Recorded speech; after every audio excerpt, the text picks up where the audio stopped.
Alice's Adventures in Wonderland by Lewis Carroll. Chapter 1. Down the Rabbit Hole. Alice was beginning to get very tired of sitting by her sister on the bank and of having nothing to do. Once or twice she peeped into the book her sister was reading, but it had no pictures or conversations in it. And what's the use of a book, thought Alice, without pictures or conversation?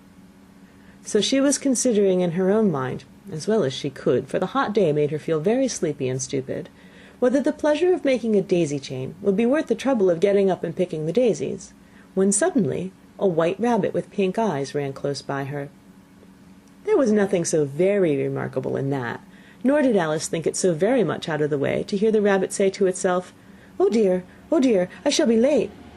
When she thought it over afterwards, it occurred to her that she ought to have wondered at this, but at the time it all seemed quite natural. But when the rabbit actually took a watch out of its waistcoat pocket and looked at it, and then hurried on, Alice started to her feet, for it flashed across her mind that she had never before seen a rabbit with either a waistcoat pocket or a watch to take out of it, and burning with curiosity, she ran across the field after it, and fortunately was just in time to see it pop down a large rabbit hole under the hedge. In another moment down went Alice after it, never once considering how in the world she was to get out again. The rabbit hole went straight on like a tunnel for some way, and then dipped suddenly down, so suddenly that Alice had not a moment to think about stopping herself before she found herself falling down a very deep well. Either the well was very deep, or she fell very slowly, for she had plenty of time as she went down to look about her and to wonder what was going to happen next.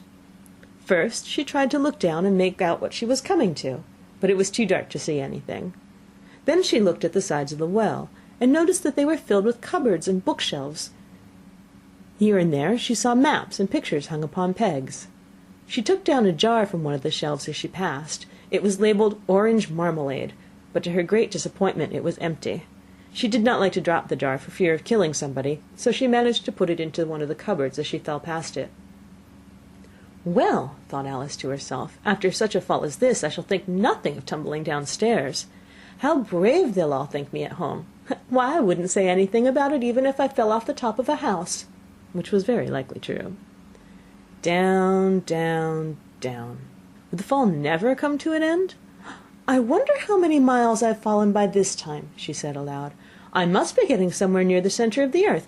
Let me see, that would be 4,000 miles down, I think. For you see, Alice had learnt several things of this sort in her lessons in the schoolroom, and though this was not a very good opportunity for showing off her knowledge, as there was no one to listen to her, still it was good practice to say it over. Yes, that's about the right distance. But then I wonder what latitude or longitude I've got to. Alice had no idea what latitude was, or longitude either, but thought they were nice grand words to say.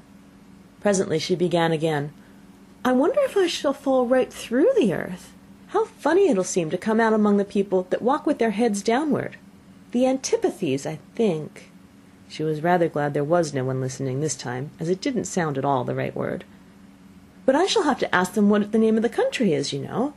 Please, ma'am, is this New Zealand or Australia? And she tried to curtsy as she spoke. Fancy curtsying as you're falling through the air. Do you think you could manage it? And what an ignorant little girl she'll think me for asking. No, it'll never do to ask. Perhaps I shall see it written up somewhere. Down, down, down. There was nothing else to do, so Alice soon began talking again. Dinah'll miss me very much tonight, I should think. Dinah was the cat. I hope they'll remember her saucer of milk at tea time. Dinah, my dear, I wish you were down here with me. There are no mice in the air, I'm afraid, but you might catch a bat, and that's very like a mouse, you know. But do cats eat bats, I wonder? And here Alice began to get rather sleepy, and went on saying to herself in a dreamy sort of way, Do cats eat bats? Do cats eat bats? And sometimes, do bats eat cats? For you see, as she couldn't answer either question, it didn't much matter which way she put it. She felt that she was dozing off, and had just begun to dream that she was walking hand in hand with Dinah, and saying to her very earnestly, Now, Dinah, tell me the truth, did you ever eat a bat? When suddenly, thump, thump, down she came upon a heap of sticks and dry leaves, and the fall was over. Alice was not a bit hurt, and she jumped up on her feet in a moment. She looked up, but it was all dark overhead. Before her was another long passage, and the white rabbit was still in sight, hurrying down it. There was not a moment to be lost. Away went Alice like the wind, and was just in time to hear it say, as it turned a corner, "Oh, my ears and whiskers! How late it's getting!" She was close behind it when she turned the corner, but the rabbit was no longer to be seen. She found herself in a long, low hall, which was lit up by a row of lamps hanging from the roof. There were doors all around the hall, but they were all locked, and when Alice had been all the way down one side and up the other, trying every door, she walked sadly down the middle, wondering how she was ever to get out again. Suddenly she came upon a little three-legged table, all made of solid glass. There was nothing on it except a tiny golden key, and Alice's first thought was that it might belong to one of the doors of the hall. But alas, either the locks were too large or the key was too small, but at any rate it would not open any of them. However, on the second time round she came upon a low curtain she had not noticed before, and behind it was a little door about 15 inches high. She tried the little golden key in the lock, and to her great delight it fitted. Alice opened the door and found it led into a small passage, not much larger than a rat-hole. She knelt down and looked along the passage into the loveliest garden you ever saw. How she longed to get out of that dark hall and wander about among those beds of bright flowers and those cool fountains, but she could not even get her head through the doorway. And even if my head would go through, thought poor Alice, it would be of very little use without my shoulders. Oh, how I wish I could shut up like a telescope! I think I could, if I only know how to begin.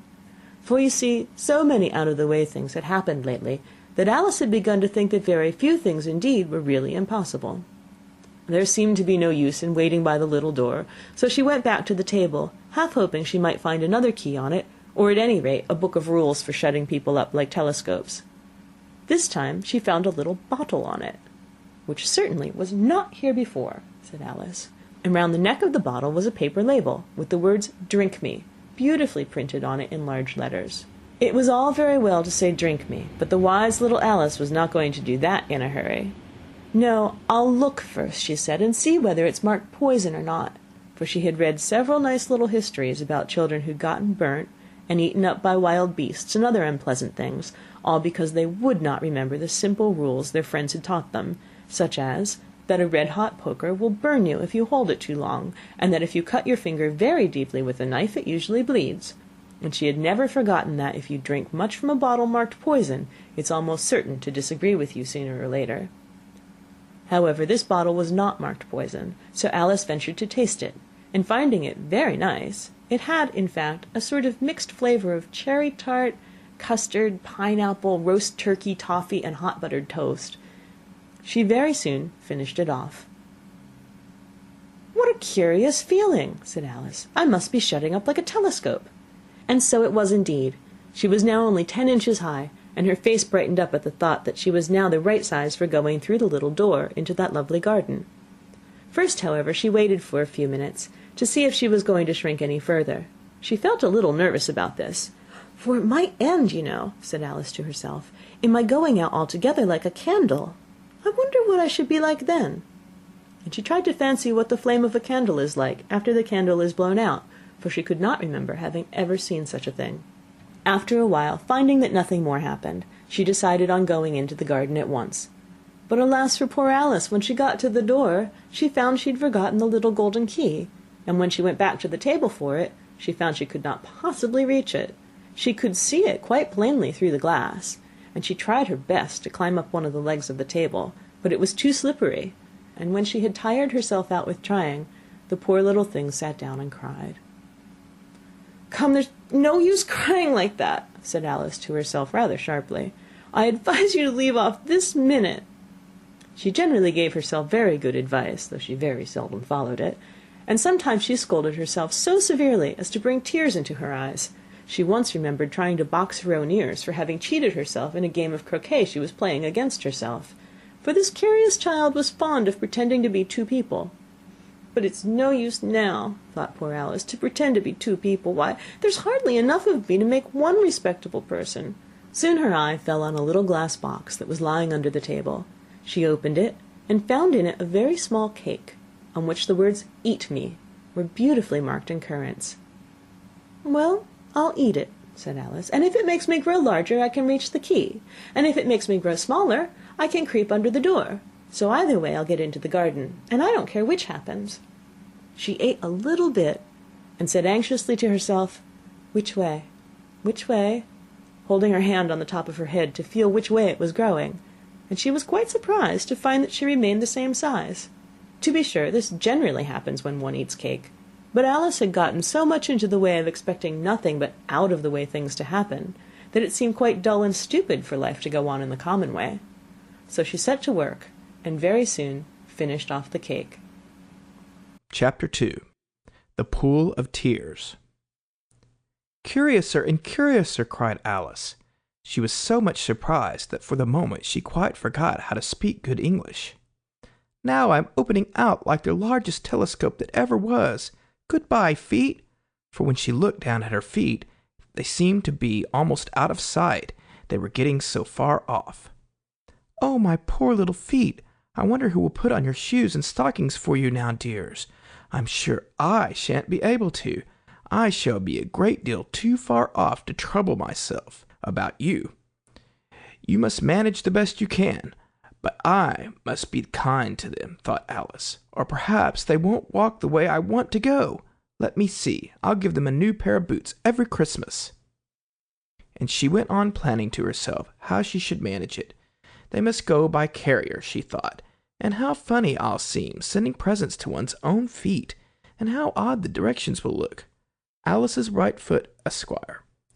Hearthrug near the fender with Alice's love. Oh dear, what nonsense I'm talking.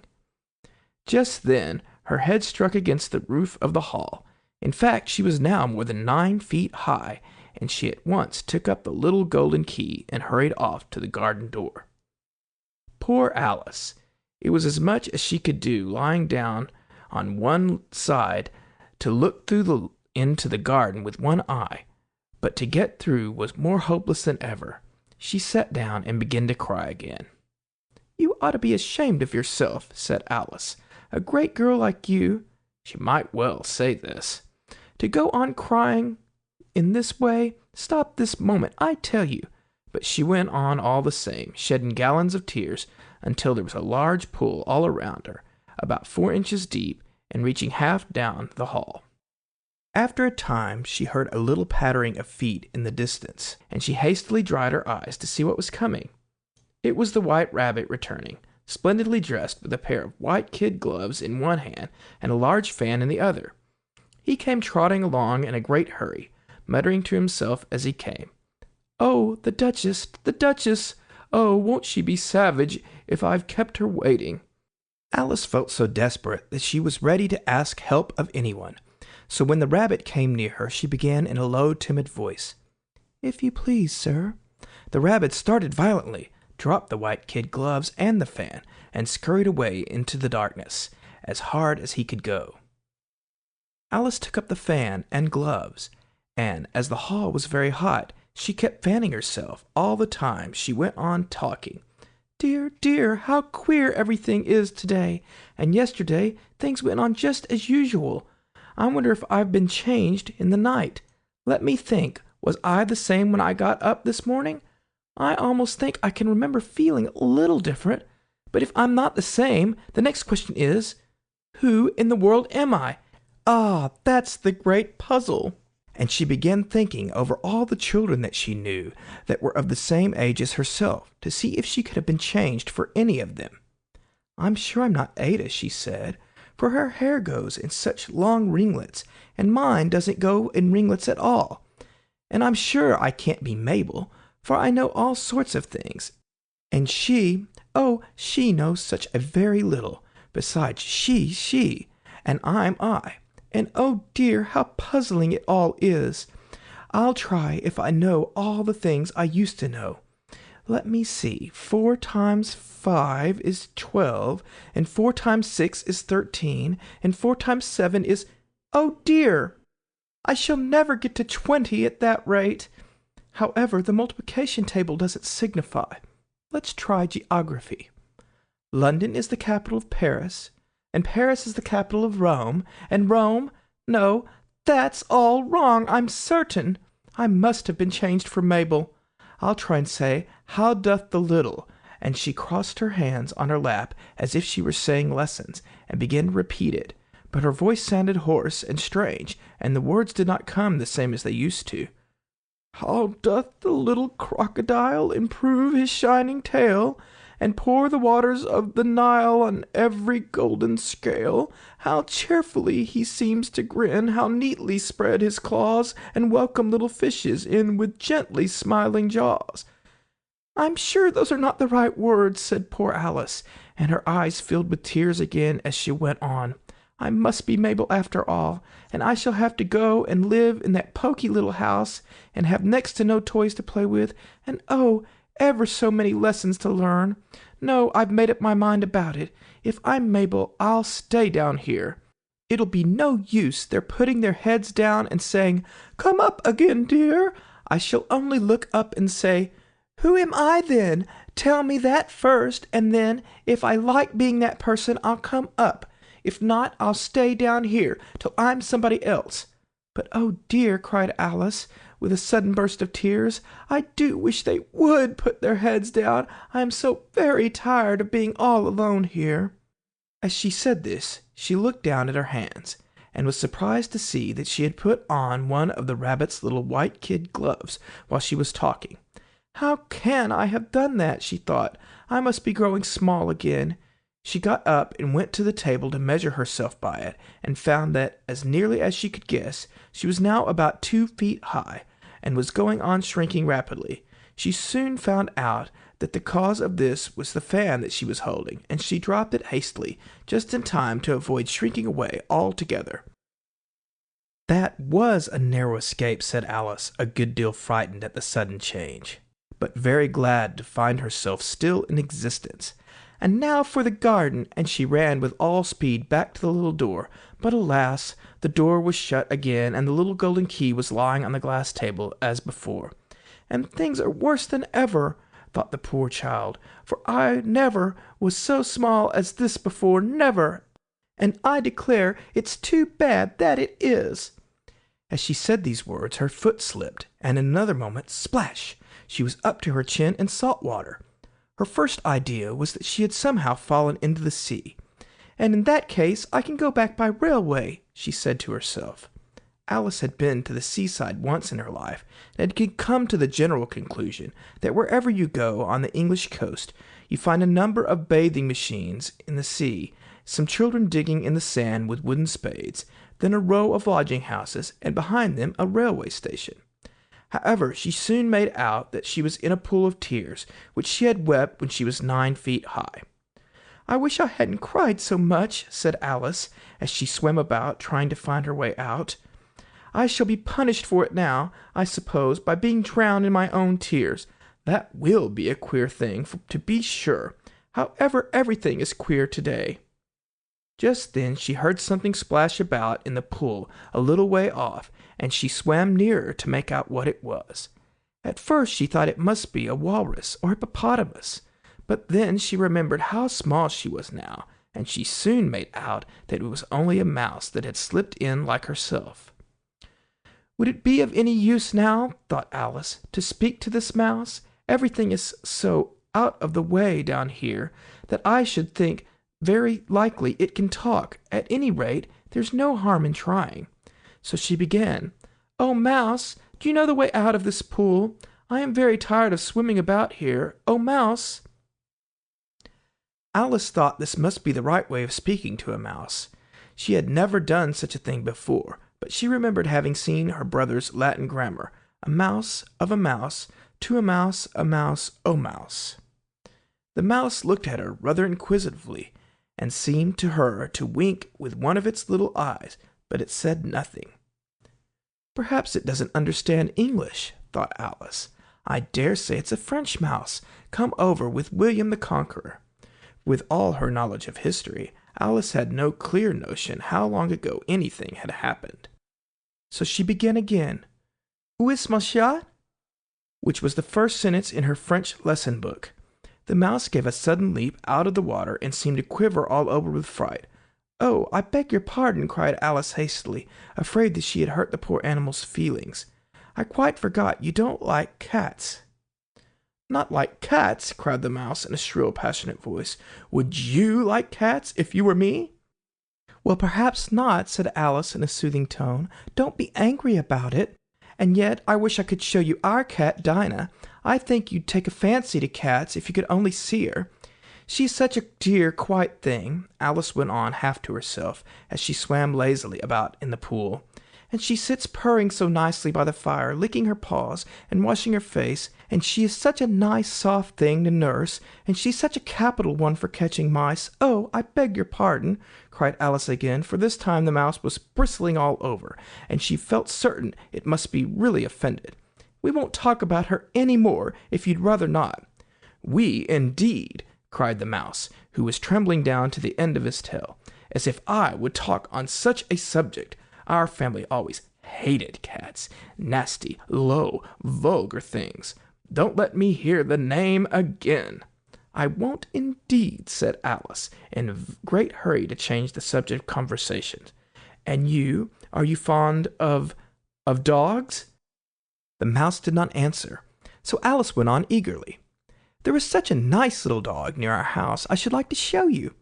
A little bright-eyed terrier, you know, with, oh, such long curly brown hair, and it'll fetch things when you throw them, and it'll sit up and beg for its dinner, and all sorts of things. I can't remember half of them, and it belongs to a farmer, you know, and he says it's so useful, it's worth £100.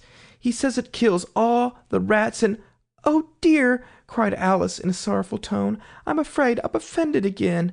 For the mouse was swimming away from her as hard as it could go, and making quite a commotion in the pool as it went. So she called softly after it, "Mouse dear, do come back again, and I won't talk about cats, or dogs either, if you don't like them." When the mouse heard this, it turned round and swam slowly back to her. Its face was quite pale, with passion, Alice thought, and it said in a low, trembling voice, "Let us get to the shore, and then I'll tell you my history, and you'll understand why it is that I hate cats and dogs." It was high time to go, for the pool was getting quite crowded with birds and animals that had fallen into it. There was a duck and a dodo, a lory and an eaglet, and several other curious creatures. Alice led the way, and the whole party swam to the shore. Chapter 3. A Caucus Race and a Long Tale. They were indeed a queer-looking party that assembled on the bank. The birds with draggled feathers, the animals with their fur clinging close to them, and all dripping wet, cross, and uncomfortable. The first question, of course, was how to get dry again. They had a consultation about this, and after a few minutes it seemed quite natural to Alice to find herself talking familiarly with them as if she had known them all her life. Indeed, she had quite a long argument with the lory, who at last turned sulky and would only say, "I am older than you, and must know better." And this Alice would not allow without knowing how old it was, and, as the lory positively refused to tell its age, there was no more to be said. At last the mouse, who seemed to be a person of authority among them, called out, "Sit down, all of you, and listen to me. I'll soon make you dry enough." They all sat down at once, in a large ring, with the mouse in the middle. Alice kept her eyes anxiously fixed on it, for she felt sure she would catch a bad cold if she did not get dry very soon. "Ahem," said the mouse with an important air. "Are you all ready? This is the driest thing I know. Silence all around, if you please." William the Conqueror, whose cause was favored by the Pope, was soon submitted to by the English, who wanted leaders, and had been of late much accustomed to usurpation and conquest.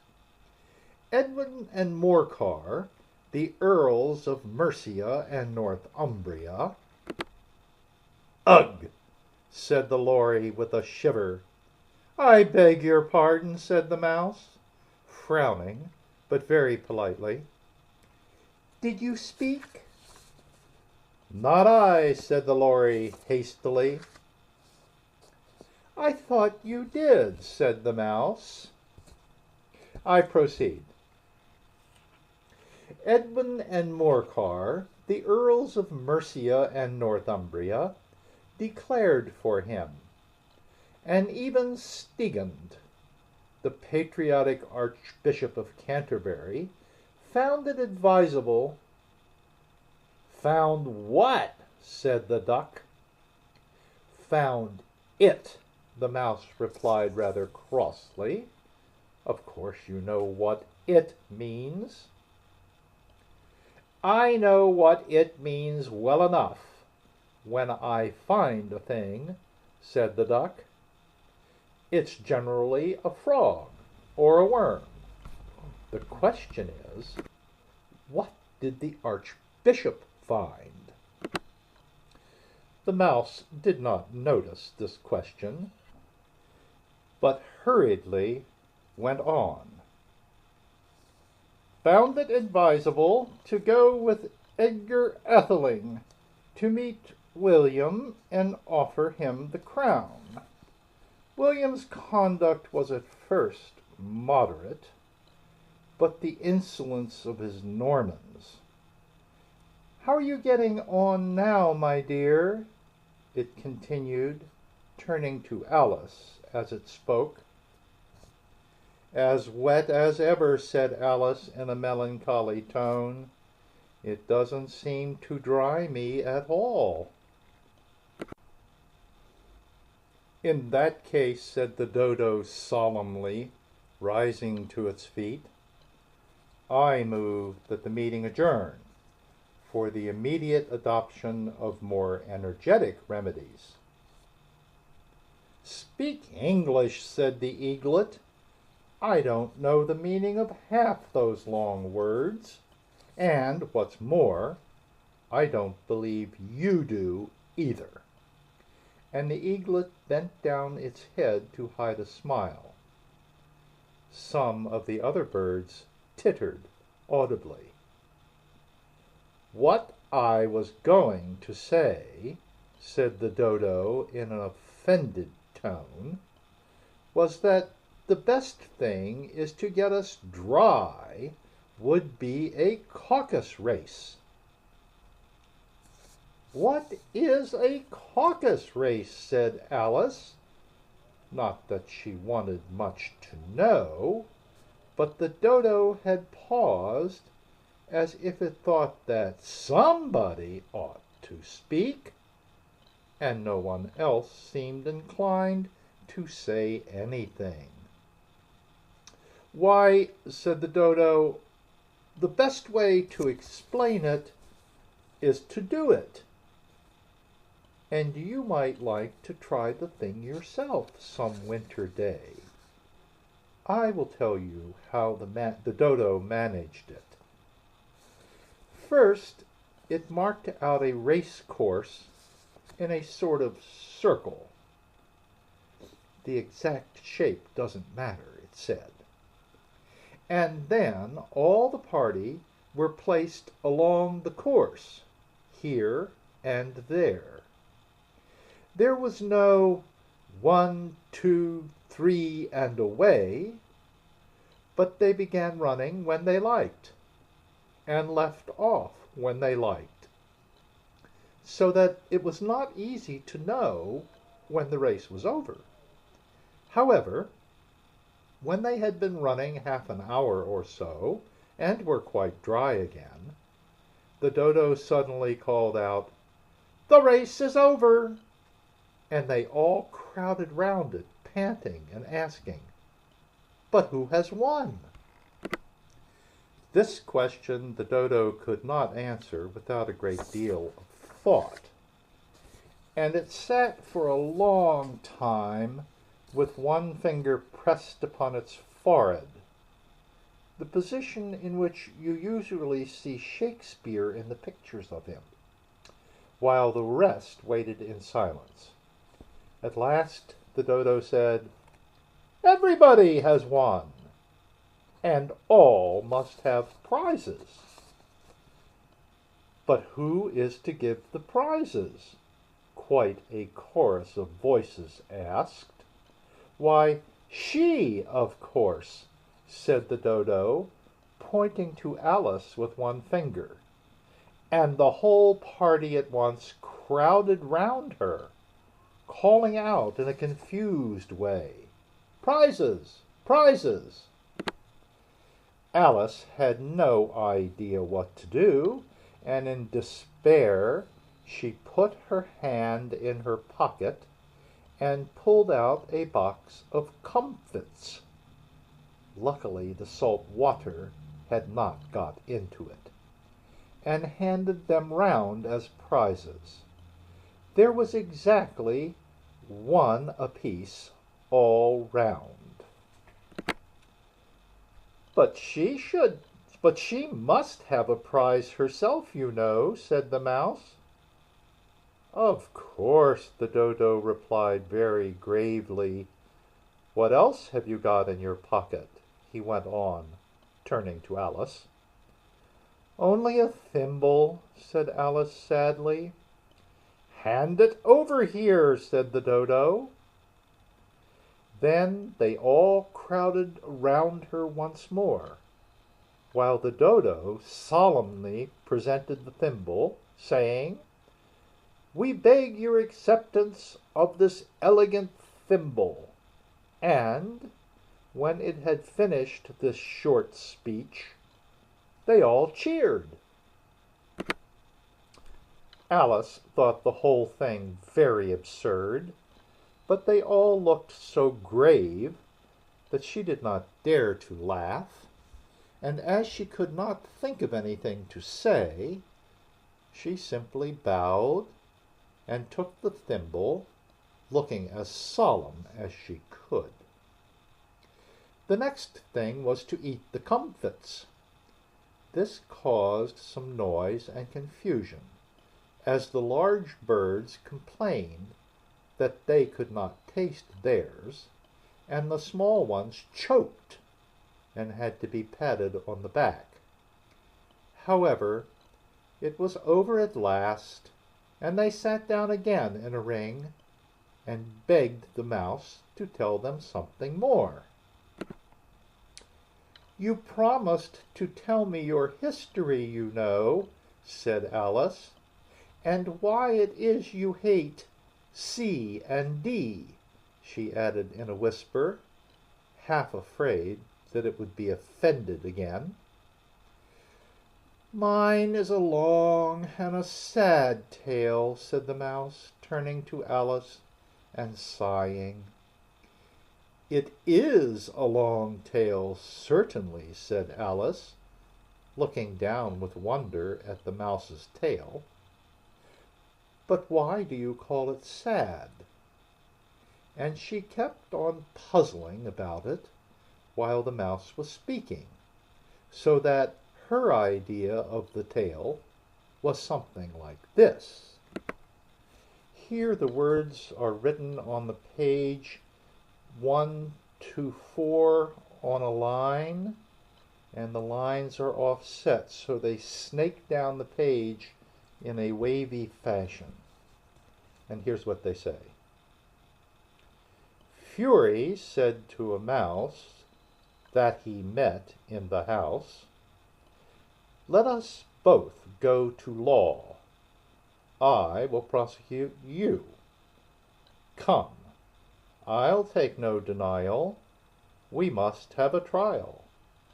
For really this morning I've nothing to do." Said the mouse to the cur, "Such a trial, dear sir, with no jury or judge, would be wasting our breath. "I'll be judge, I'll be jury," said cunning old Fury. "I'll try the whole cause, and condemn you to death." And there's where the snaky text ends.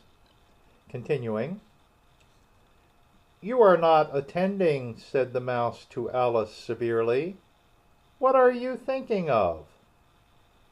"I beg your pardon," said Alice, very humbly. "You had got to the fifth bend, I think?" "I had not," cried the mouse, sharply and very angrily. "A knot," said Alice, always ready to make herself useful, and looking anxiously about her. "Oh, do let me help to undo it." "I shall do nothing of the sort," said the mouse, getting up and walking away. "You insult me by talking such nonsense." "I didn't mean it," pleaded poor Alice, "but you're so easily offended, you know." The mouse only growled in reply. "Please come back and finish your story," Alice called after it, and the others all joined in chorus. "Yes, please do." But the mouse only shook its head impatiently and walked a little quicker. "What a pity it wouldn't stay," sighed the Lory, as soon as it was quite out of sight, and an old crab took the opportunity of saying to her daughter, "Ah, my dear, let this be a lesson to you never to lose your temper." "Hold your tongue, Ma," said the young crab a little snappishly. "You're enough to try the patience of an oyster." "Oh, I wish I had our Dinah here, I know I do," said Alice aloud, addressing nobody in particular. "She'd soon fetch it back." "And who is Dinah, if I might venture to ask the question?" said the Lory. Alice replied eagerly, for she was always ready to talk about her pet. "Dinah's our cat, and she's such a capital one for catching mice you can't think. And oh, I wish you could see her after the birds. Why, she'll eat a little bird as soon as look at it." This speech caused a remarkable sensation among the party. Some of the birds hurried off at once. One old magpie began wrapping itself up very carefully, remarking, "I really must be getting home. The night air doesn't suit my throat." And the canary called out in a trembling voice to its children, "Come away, my dears. It's high time you were all in bed." On various pretexts they all moved off, and Alice was soon left alone. "Oh, I wish I hadn't mentioned Dinah," she said to herself in a melancholy tone. "Nobody seems to like her down here, and I'm sure she's the best cat in the world. Oh, my dear Dinah, I wonder if I shall ever see you any more." And here poor Alice began to cry again, for she felt very lonely and low-spirited. In a little while, however, she again heard a little pattering of footsteps in the distance, and she looked up eagerly, half hoping that the mouse had changed his mind and was coming back to finish his story. Chapter 4. The Rabbit Sends in a Little Bill. It was the White Rabbit, trotting slowly back again and looking anxiously about as it went, as if it had lost something. And she heard it muttering to itself, "The Duchess! The Duchess! Oh, my dear paws! Oh, my fur and whiskers! She'll get me executed as sure as ferrets are ferrets. Where can I have dropped them, I wonder? Alice guessed in a moment that it was looking for the fan and the pair of white kid gloves, and she very good-naturedly began hunting about for them. But they were nowhere to be seen. Everything seemed to have changed since her swim in the pool, and the great hall with the glass table and the little door had vanished completely. Very soon the rabbit noticed Alice as she went hunting about, and called out to her in an angry tone, "Why, Marianne, what are you doing out here? Run home this moment and fetch me a pair of gloves and a fan. Quick now!" And Alice was so much frightened that she ran off at once in the direction it pointed to, without trying to explain the mistake it had made.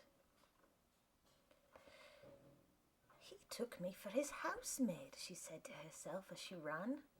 "How surprised he'll be when he finds out who I am. But I'd better take him his fan and gloves, that is, if I can find them." As she said this, she came upon a neat little house, on the door of which was a bright brass plate with the name W. Rabbit engraved upon it. She went in without knocking and hurried upstairs in great fear lest she should meet the real Marianne and be turned out of the house before she had found the fan and gloves. "How queer it seems," Alice said to herself, "to be going messages for a rabbit. I suppose Dinah will be sending me out on messages next." And she began fancying the sort of thing that would happen. "Miss Alice, come here directly and get ready for your walk." "Coming in a minute, nurse, but I've got to see that the mouse doesn't get out." "Only I don't think," Alice went on, "that they'd let Dinah stop in the house if it began ordering people about like that." By this time she had found her way into a tidy little room with a table in the window, and on it, as she had hoped, a fan and 2 or 3 pairs of tiny white kid gloves. She took up the fan and a pair of the gloves, and was just going to leave the room when her eyes fell upon a little bottle that stood near the looking-glass. There was no label this time with the words "Drink me," but nevertheless she uncorked it and put it to her lips. "I know something interesting is sure to happen," she said to herself, "whenever I eat or drink anything. So I'll just see what this bottle does. I do hope it'll make me grow large again, for really I'm quite tired of being such a tiny little thing." It did so indeed, and much sooner than she had expected.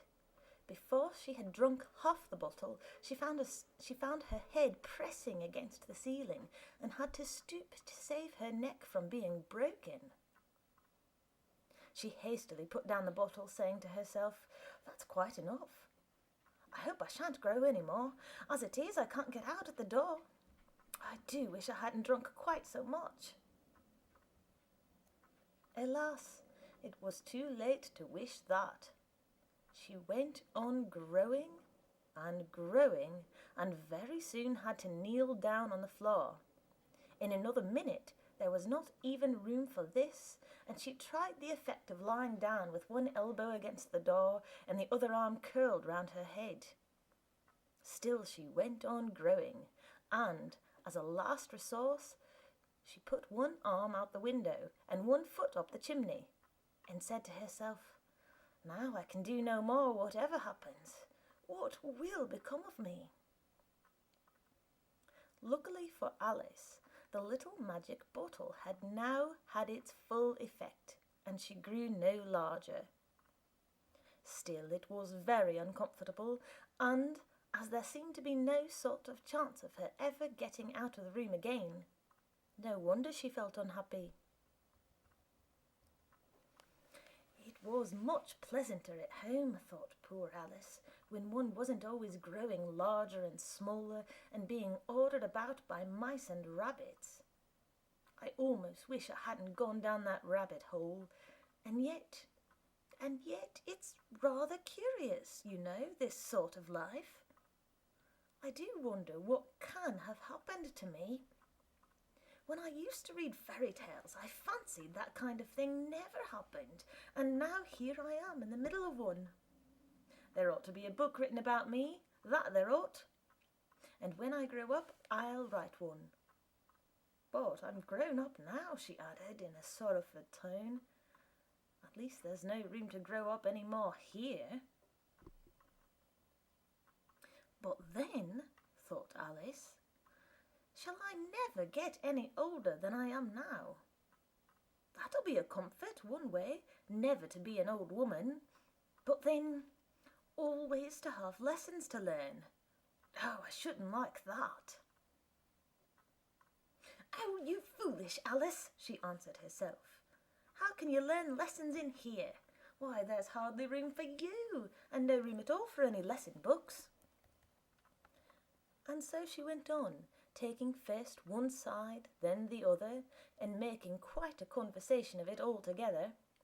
But after a few minutes she heard a voice outside, and stopped to listen. "Marianne, Marianne," said the voice, "fetch me my gloves this moment." Then came a little pattering of feet on the stairs. Alice knew it was the rabbit coming to look for her, and she trembled till she shook the house, quite forgetting that she was now about 1,000 times as large as the rabbit, and had no reason to be afraid of it. Presently the rabbit came up to the door and tried to open it. But as the door opened inwards and Alice's elbow was pressed hard against it, that attempt proved a failure. Alice heard it say to itself, "Then I'll go round and get in at the window."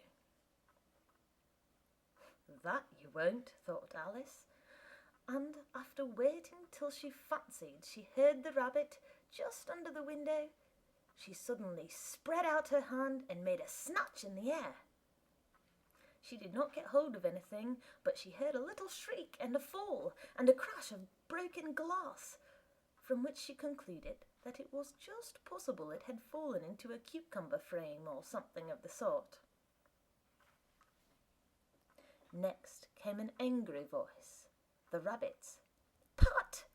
Pat, where are you?" And then a voice she had never heard before.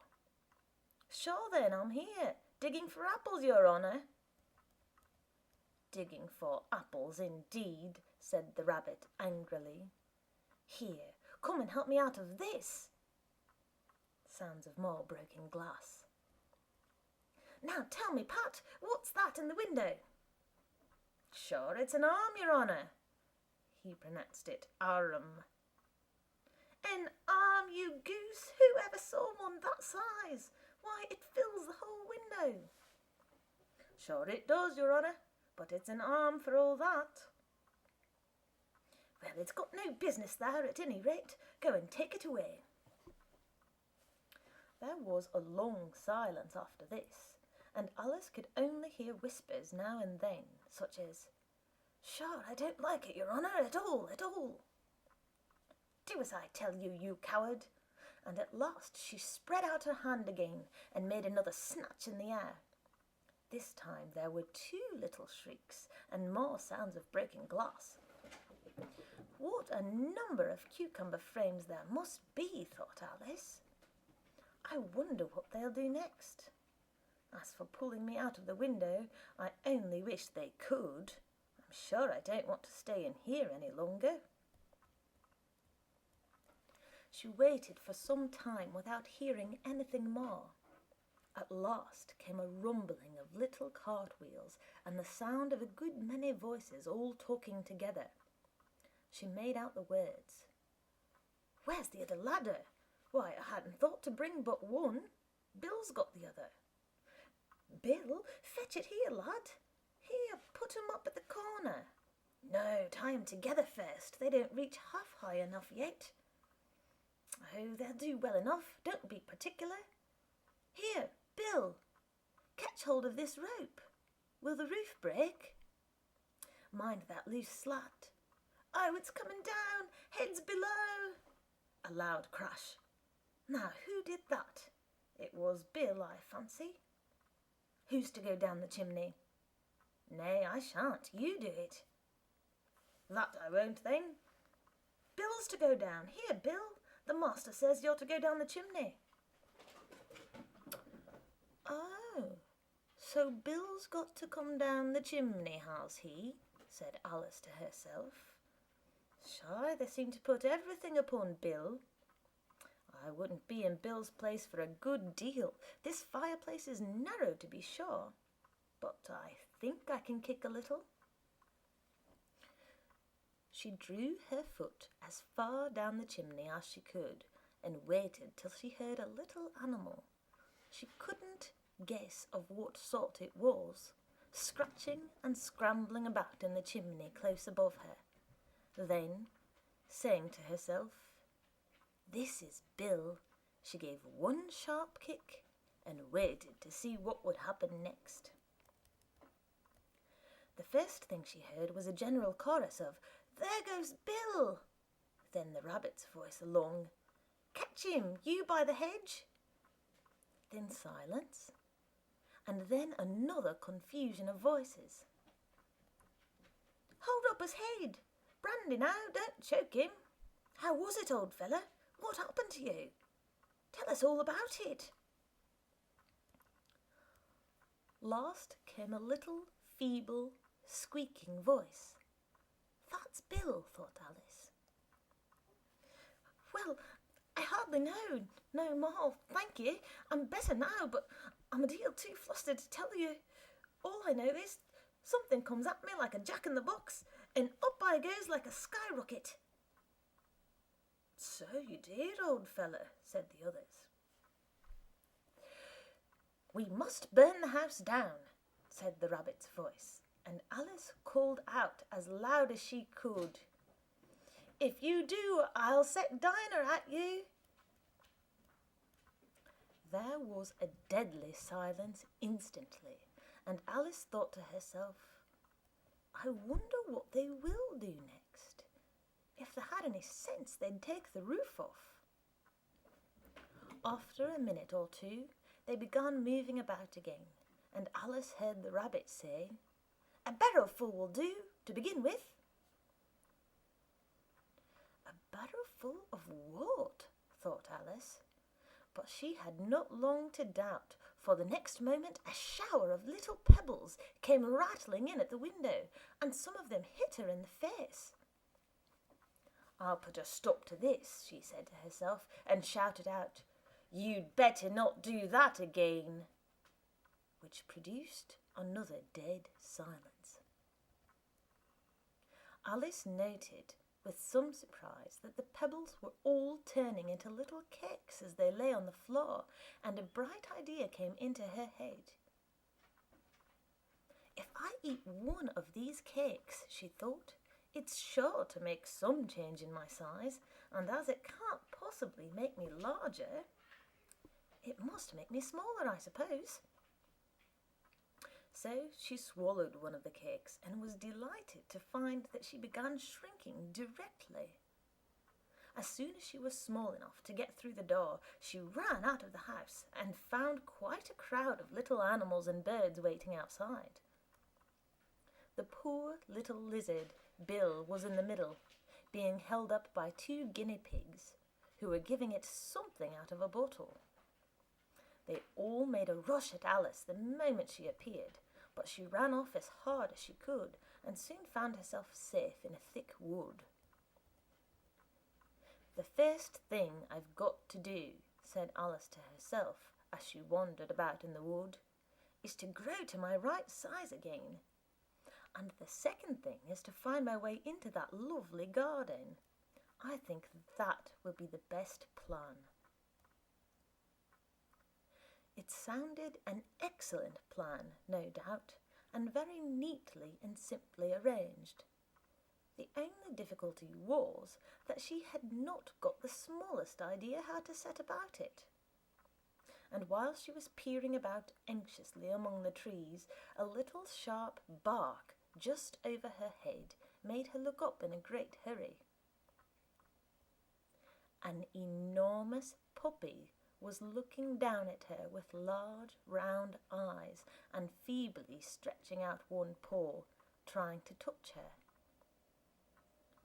"Poor little thing," said Alice in a coaxing tone, and she tried hard to whistle to it, but she was terribly frightened all the time at the thought that it might be hungry, in which case it would be very likely to eat her up in spite of all her coaxing. Hardly knowing what she did, she picked up a little bit of stick and held it out to the puppy, whereupon the puppy jumped into the air off all its feet at once with a yelp of delight and rushed at the stick and made believe to worry it. Then Alice dodged behind a great thistle to keep herself from being run over, and the moment she appeared on the other side, the puppy made another rush at the stick and tumbled head over heels in its hurry to get hold of it. Then Alice, thinking it was very like having a game of play with a cart horse, and expecting every moment to be trampled under its feet, ran round the thistle again.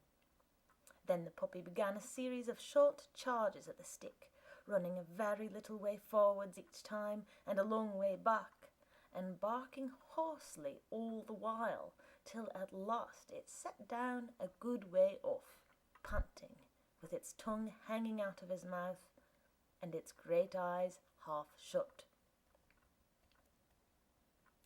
This seemed to Alice a good opportunity for making her escape, so she set off at once and ran till she was quite tired and out of breath, and till the puppy's bark sounded quite faint in the distance. "And yet what a dear little puppy it was," said Alice, as she leant against a buttercup to rest herself and fanned herself with one of the leaves. "I should have liked teaching it tricks very much if I'd only been the right size to do it. Oh dear, I'd nearly forgotten that I've got to grow up again. Let me see, how is this to be managed? I suppose I ought to eat or drink something or other, but the great question is, what?" The great question certainly was, what? Alice looked all round her at the flowers and the blades of grass, but she did not see anything that looked like the right thing to eat or drink under the circumstances. There was a large mushroom growing near her, about the same height as herself, and when she had looked under it, and on both sides of it, and behind it, it occurred to her that she might as well look and see what was on top of it. She stretched herself up on tiptoe and peeped over the edge of the mushroom, and her eyes immediately met those of a large caterpillar that was sitting on the top with its arms folded, quietly smoking a long hookah, and taking not the smallest notice of her or of anything else. Chapter 5. Advice from a Caterpillar. The caterpillar and Alice looked at each other for some time in silence. At last the caterpillar took the hookah out of its mouth, and addressed her in a languid, sleepy voice. "Who are you?" said the caterpillar. This was not an encouraging opening for a conversation. Alice replied, rather shyly, I hardly know, sir, just at present. At least, I know who I was when I got up this morning, but I think I must have been changed several times since then." "What do you mean by that?" said the caterpillar sternly. "Explain yourself." "I can't explain myself, I'm afraid, sir," said Alice, "because I'm not myself, you see." "I don't see," said the caterpillar. "I'm afraid I can't put it more clearly," Alice replied, very politely, "for I can't understand it myself to begin with, and being so many different sizes in a day is very confusing." "It isn't," said the caterpillar. "Well, perhaps you haven't found it so yet," said Alice. "But when you have to turn into a chrysalis, you will some day, you know, and then after that into a butterfly, I should think you'll feel it a little queer, won't you?" "Not a bit," said the caterpillar. "Well, perhaps your feelings may be different," said Alice. "All I know is, it would feel very queer to me." "You?" said the caterpillar contemptuously. "Who are you?" Which brought them back again to the beginning of the conversation. Alice felt a little irritated at the caterpillar's making such very short remarks, and she drew herself up and said, very gravely, "I think you ought to tell me who you are first." "Why?" said the caterpillar. Here was another puzzling question, and as Alice could not think of any good reason, and as the caterpillar seemed to be in a very unpleasant state of mind, she turned away. "Come back," the caterpillar called after her. "I've something important to say." This sounded promising, certainly. Alice turned and came back again. "Keep your temper," said the caterpillar. "Is that all?" said Alice, swallowing down her anger as well as she could. "No," said the caterpillar. Alice thought she might as well wait, as she had nothing else to do, and perhaps after all it might tell her something worth hearing. For some minutes it puffed away without speaking, but at last it unfolded its arms, took the hookah out of its mouth again, and said, "So you think you're changed, do you?" "I'm afraid I am, sir," said Alice. "I can't remember things as I used, and I don't keep the same size for 10 minutes together." "Can't remember what things?" said the caterpillar. "Well, I've tried to say, 'How doth the little busy bee?' but it all came different," Alice replied in a very melancholy voice. "Repeat, 'Your old Father William,'" said the caterpillar. Alice folded her hands and began, "You are old, Father William," the young man said, "and your hair has become very white. And yet you incessantly stand on your head. Do you think, at your age, it is right?" "In my youth," Father William replied to his son, "I feared it might injure the brain. But now that I'm perfectly sure I have none, why, I do it again and again." "You are old," said the youth, as I mentioned before, "and have grown most uncommonly fat. Yet you turned a back somersault in at the door. Pray, what is the reason of that?" "In my youth," said the sage, as he shook his grey locks, "I kept all my limbs very supple, by the use of this ointment, 1 shilling the box. Allow me to sell you a couple?" "You are old," said the youth, "and your jaws are too weak for anything tougher than suet. Yet you finished the goose, with the bones and the beak. Pray, how did you manage to do it?" "In my youth," said his father, "I took to the law, and argued each case with my wife, and the muscular strength which it gave to my jaw has lasted the rest of my life." "You are old," said the youth, "one would hardly suppose that your eye was as steady as ever. Yet you balanced an eel on the end of your nose. What made you so awfully clever?" "I have answered 3 questions, and that is enough," said his father. "Don't give yourself airs. Do you think I can listen all day to such stuff? Be off, or I'll kick you downstairs." "That is not said right," said the caterpillar. "Not quite right, I'm afraid," said Alice, timidly. "Some of the words have got altered." "It is wrong from beginning to end," said the caterpillar decidedly, and there was silence for some minutes. The caterpillar was the first to speak. "What size do you want to be?" it asked. "Oh, I'm not particular as to size," Alice hastily replied. "Only one doesn't like changing so often, you know." "I don't know," said the caterpillar. Alice said nothing. She had never been so much contradicted in her life before, and she felt that she was losing her temper. "Are you content now?" said the caterpillar. "Well, I should like to be a little larger, sir, if you wouldn't mind," said Alice. 3 inches is such a wretched height to be." "It is a very good height indeed," said the caterpillar angrily, rearing itself upright as it spoke. It was exactly 3 inches high. "But I'm not used to it," pleaded poor Alice in a piteous tone. And she thought to herself, "I wish the creatures wouldn't be so easily offended." "You'll get used to it in time," said the caterpillar, and it put the hookah into its mouth and began smoking again. This time Alice waited patiently until it chose to speak again. In a minute or two the caterpillar took the hookah out of its mouth, and yawned once or twice, and shook itself. Then it got down off the mushroom, and crawled away in the grass, merely remarking as it went, "One side will make you grow taller, and the other side will make you grow shorter." "One side of what? The other side of what?" thought Alice to herself. "Of the mushroom," said the caterpillar, just as if she had asked it aloud, and in another moment it was out of sight. Alice remained looking thoughtfully at the mushroom for a minute, trying to make out which were the two sides of it, and as it was perfectly round, she found this a very difficult question. However, at last she stretched her arms round it as far as they would go, and broke off a bit of the edge with each hand. "And now, which is which?" she said to herself, and nibbled a little of the right-hand bit to try the effect. The next moment she felt a violent blow underneath her chin. It had struck her foot. She was a good deal frightened by this very sudden change, but she felt that there was no time to be lost, as she was shrinking rapidly, so she set to work at once to eat some of the other bit. Her chin was pressed so closely against her foot that there was hardly room to open her mouth, but she did it at last, and managed to swallow a morsel of the left-hand bit.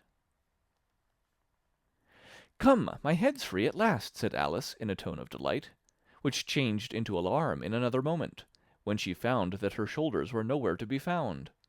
All she could see, when she looked down, was an immense length of neck, which seemed to rise like a stalk out of a sea of green leaves that lay far below her. "What can all that green stuff be?" said Alice. "And where have my shoulders got to? And oh, my poor hands, how is it I can't see you?" She was moving them about as she spoke, but no result seemed to follow, except a little shaking among the distant green leaves. As there seemed to be no chance of getting her hands up to her head, she tried to get her head down to them, and was delighted to find that her neck would bend about easily in any direction, like a serpent. She had just succeeded in curving it down into a graceful zigzag, and was going to dive in among the leaves, which she found to be nothing but the tops of the trees under which she had been wandering, when a sharp hiss made her draw back in a hurry. A large pigeon had flown into her face and was beating her violently with its wings. "Serpent!" screamed the pigeon. "I'm not a serpent," said Alice indignantly. "Let me alone." "Serpent, I say again!" repeated the pigeon, but in a more subdued tone, and added with a kind of sob, "I've tried every way, and nothing seems to suit them." "I haven't the least idea what you're talking about," said Alice. "I've tried the roots of trees, and I've tried banks, and I've tried hedges," the pigeon went on without attending to her. "But those serpents, there's no pleasing them." Alice was more and more puzzled, but she thought there was no use in saying anything more till the pigeon had finished. "As if it wasn't trouble enough hatching the eggs," said the pigeon, "but I must be on the lookout for serpents night and day. Why, I haven't had a wink of sleep these 3 weeks." "I'm very sorry you've been annoyed," said Alice, who was beginning to see its meaning. "And just as I'd taken the highest tree in the wood," continued the pigeon, raising its voice to a shriek, "and just as I was thinking I should be free of them at last, they must needs come wriggling down from the sky. Ugh, serpent!" "But I'm not a serpent, I tell you," said Alice. I'm a... "Well, what are you?" said the pigeon. "I can see you're trying to invent something." I'm a little girl," said Alice, rather doubtfully, as she remembered the number of changes she had gone through that day. "A likely story indeed," said the pigeon in a tone of the deepest contempt. "I've seen a good many little girls in my time, but never one with such a neck as that. No, no, you're a serpent, and there's no use denying it. I suppose you'll be telling me next that you have never tasted an egg." "I have tasted eggs, certainly," said Alice, who was a very truthful child. "But little girls eat eggs quite as much as serpents do, you know." "I don't believe it," said the pigeon. "But if they do, why then they're a kind of serpent, that's all I can say." This was such a new idea to Alice that she was quite silent for a minute or two, which gave the pigeon the opportunity of adding, "You're looking for eggs, I know that well enough, and what does it matter to me whether you're a little girl or a serpent?" "It matters a good deal to me," said Alice hastily, "but I'm not looking for eggs as it happens, and if I was I shouldn't want yours. I don't like them raw." "Well, be off then," said the pigeon in a sulky tone, as it settled down again into its nest. Alice crouched down among the trees as well as she could, for her neck kept getting entangled among the branches, and every now and then she had to stop and untwist it. After a while, she remembered that she still held the pieces of mushroom in her hands, and she set to work very carefully, nibbling first at one and then at the other, and growing sometimes taller and sometimes shorter, until she had succeeded in bringing herself down to her usual height. It was so long since she had been anything near the right size that it felt quite strange at first, but she got used to it in a few minutes and began talking to herself as usual. "Come, there's half my plan done now. How puzzling all these changes are. I'm never sure what I'm going to be from one minute to another. However, I've got back to my right size. The next thing is to get into that beautiful garden. How is that to be done, I wonder?" As she said this, she came suddenly upon an open place, with a little house in it about 4 feet high. "Whoever lives there," thought Alice, "it'll never do to come upon them this size. Why, I should frighten them out of their wits." So she began nibbling at the right-hand bit again, and did not venture to go near the house till she had brought herself down to 9 inches high. Chapter 6. Pig and Pepper. For a minute or two she stood looking at the house and wondering what to do next, when suddenly a footman in livery came running out of the wood. She considered him a footman because he was in livery, otherwise, judging by his face only, she would have called him a fish, and rapped loudly at the door with his knuckles. It was opened by another footman in livery with a round face and large eyes like a frog, and both footmen, Alice noticed, had powdered hair and curls all over their head. She felt very curious to know what it was all about, and crept a little way out of the wood to listen. The fish footman began by producing from under his arm a great letter, nearly as large as himself, and this he handed over to the other, saying in a solemn tone, for the Duchess, an invitation from the Queen to play croquet. The frog footman repeated in the same solemn tone, only changing the order of the words a little, from the Queen an invitation for the Duchess to play croquet. Then they both bowed, and their curls got entangled together. Alice laughed so much at this that she had to run back into the wood for fear of their hearing her.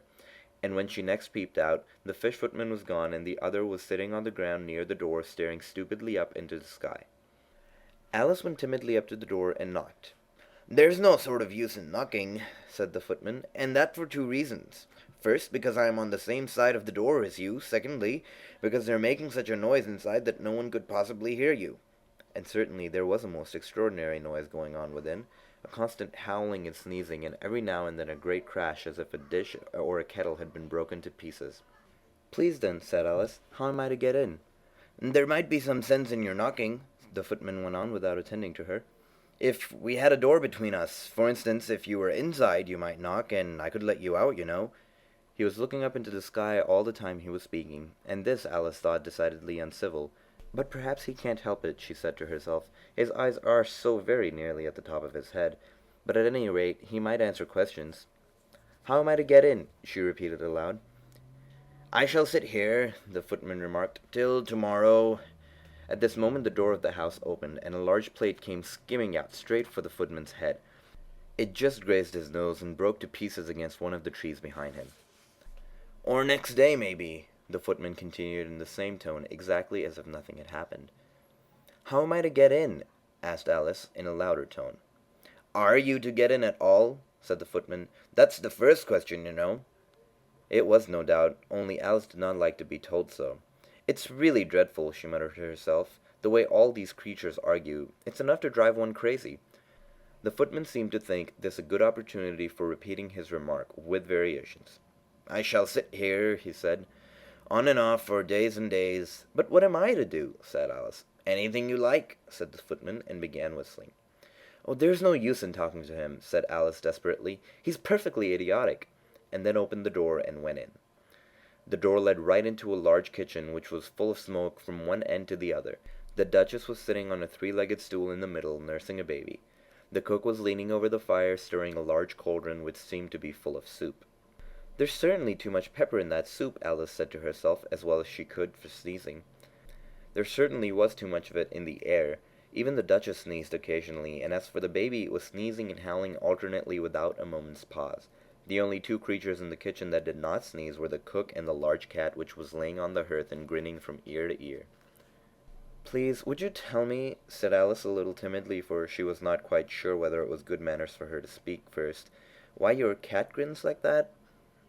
"It's a Cheshire cat," said the Duchess, "and that's why, pig!" She said the last word with such sudden violence that Alice quite jumped, but she saw in another moment that it was addressed to the baby, and not to her. So she took courage and went on again. "I didn't know that Cheshire cats always grinned. In fact, I didn't know that cats could grin." "They all can," said the Duchess, "and most of 'em do." "I don't know any that do," said Alice very politely, feeling quite pleased to have gotten into a conversation. "You don't know much," said the Duchess, "and that's a fact." Alice did not like at all the tone of this remark, and thought it would be as well to introduce some other subject of conversation. While she was trying to fix on one, the cook took the cauldron of soup off the fire and at once set to work throwing everything within her reach at the Duchess and the baby. The fire irons came first, then followed a shower of saucepans, plates, and dishes. The Duchess took no notice of them even when they hit her, and the baby was howling so much already that it was quite impossible to say whether the blows hurt it or not. "Oh, please mind what you're doing!" cried Alex, jumping up and down in agony of terror. "Oh, there goes his precious nose!" as an unusually large saucepan flew by and very nearly carried it off. "If everybody minded their own business," said the Duchess in a hoarse growl, "the world would go around a deal faster than it does." "Which would not be an advantage," said Alice, who felt very glad to get an opportunity of showing off a little of her knowledge. "Just think of what work it would make for the day and night. You see, the Earth takes 24 hours to turn around on its axis." "Talking of axis," said the Duchess, "chop off her head." Alice glanced rather anxiously at the cook to see if she meant to take the hint, but the cook was busily stirring the soup, and seemed not to be listening. She went on again. 24 hours, I think, or is it 12? Oh, don't bother me," said the Duchess. "I never could abide figures." And with this she began nursing the child again, singing a sort of lullaby to it as she did so, and giving a violent shake at the end of every line. "Speak roughly to your little boy, and beat him when he sneezes. He only does it to annoy, because he knows it teases." And then the chorus, in which the cook and the baby joined. "Wow, wow, wow." While the Duchess sang the second verse of the song, she kept tossing the baby violently up and down, and the poor little thing howled so that Alice could hardly hear the words. "I speak severely to my boy, and beat him when he sneezes, for he can thoroughly enjoy the pepper when he pleases." Wow, wow, wow. "Here, you might nurse it a bit if you like," the Duchess said to Alice, flinging the baby at her as she spoke. "I must go and get ready to play croquet with the Queen," and she hurried out of the room, and the cook threw a frying pan after her as she went, but just missed her. Alice caught the baby with some difficulty, as it was a queer-shaped little creature, and held out its arms and legs in all directions. "Just like a starfish," thought Alice. The poor little thing was snorting like a steam engine when she caught it, and kept doubling itself up and straightening itself out again, so that altogether for the first minute or two it was as much as she could do to hold it.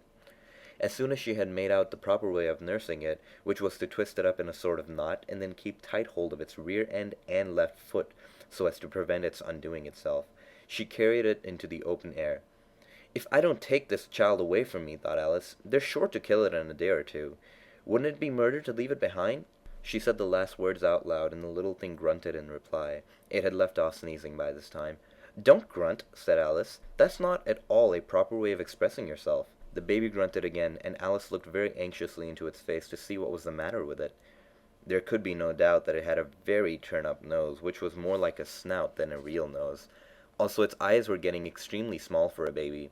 Altogether, Alice did not like the look of the thing at all. But perhaps it's only sobbing, she thought, and looked into its eyes again to see if there were any tears. No, there were no tears.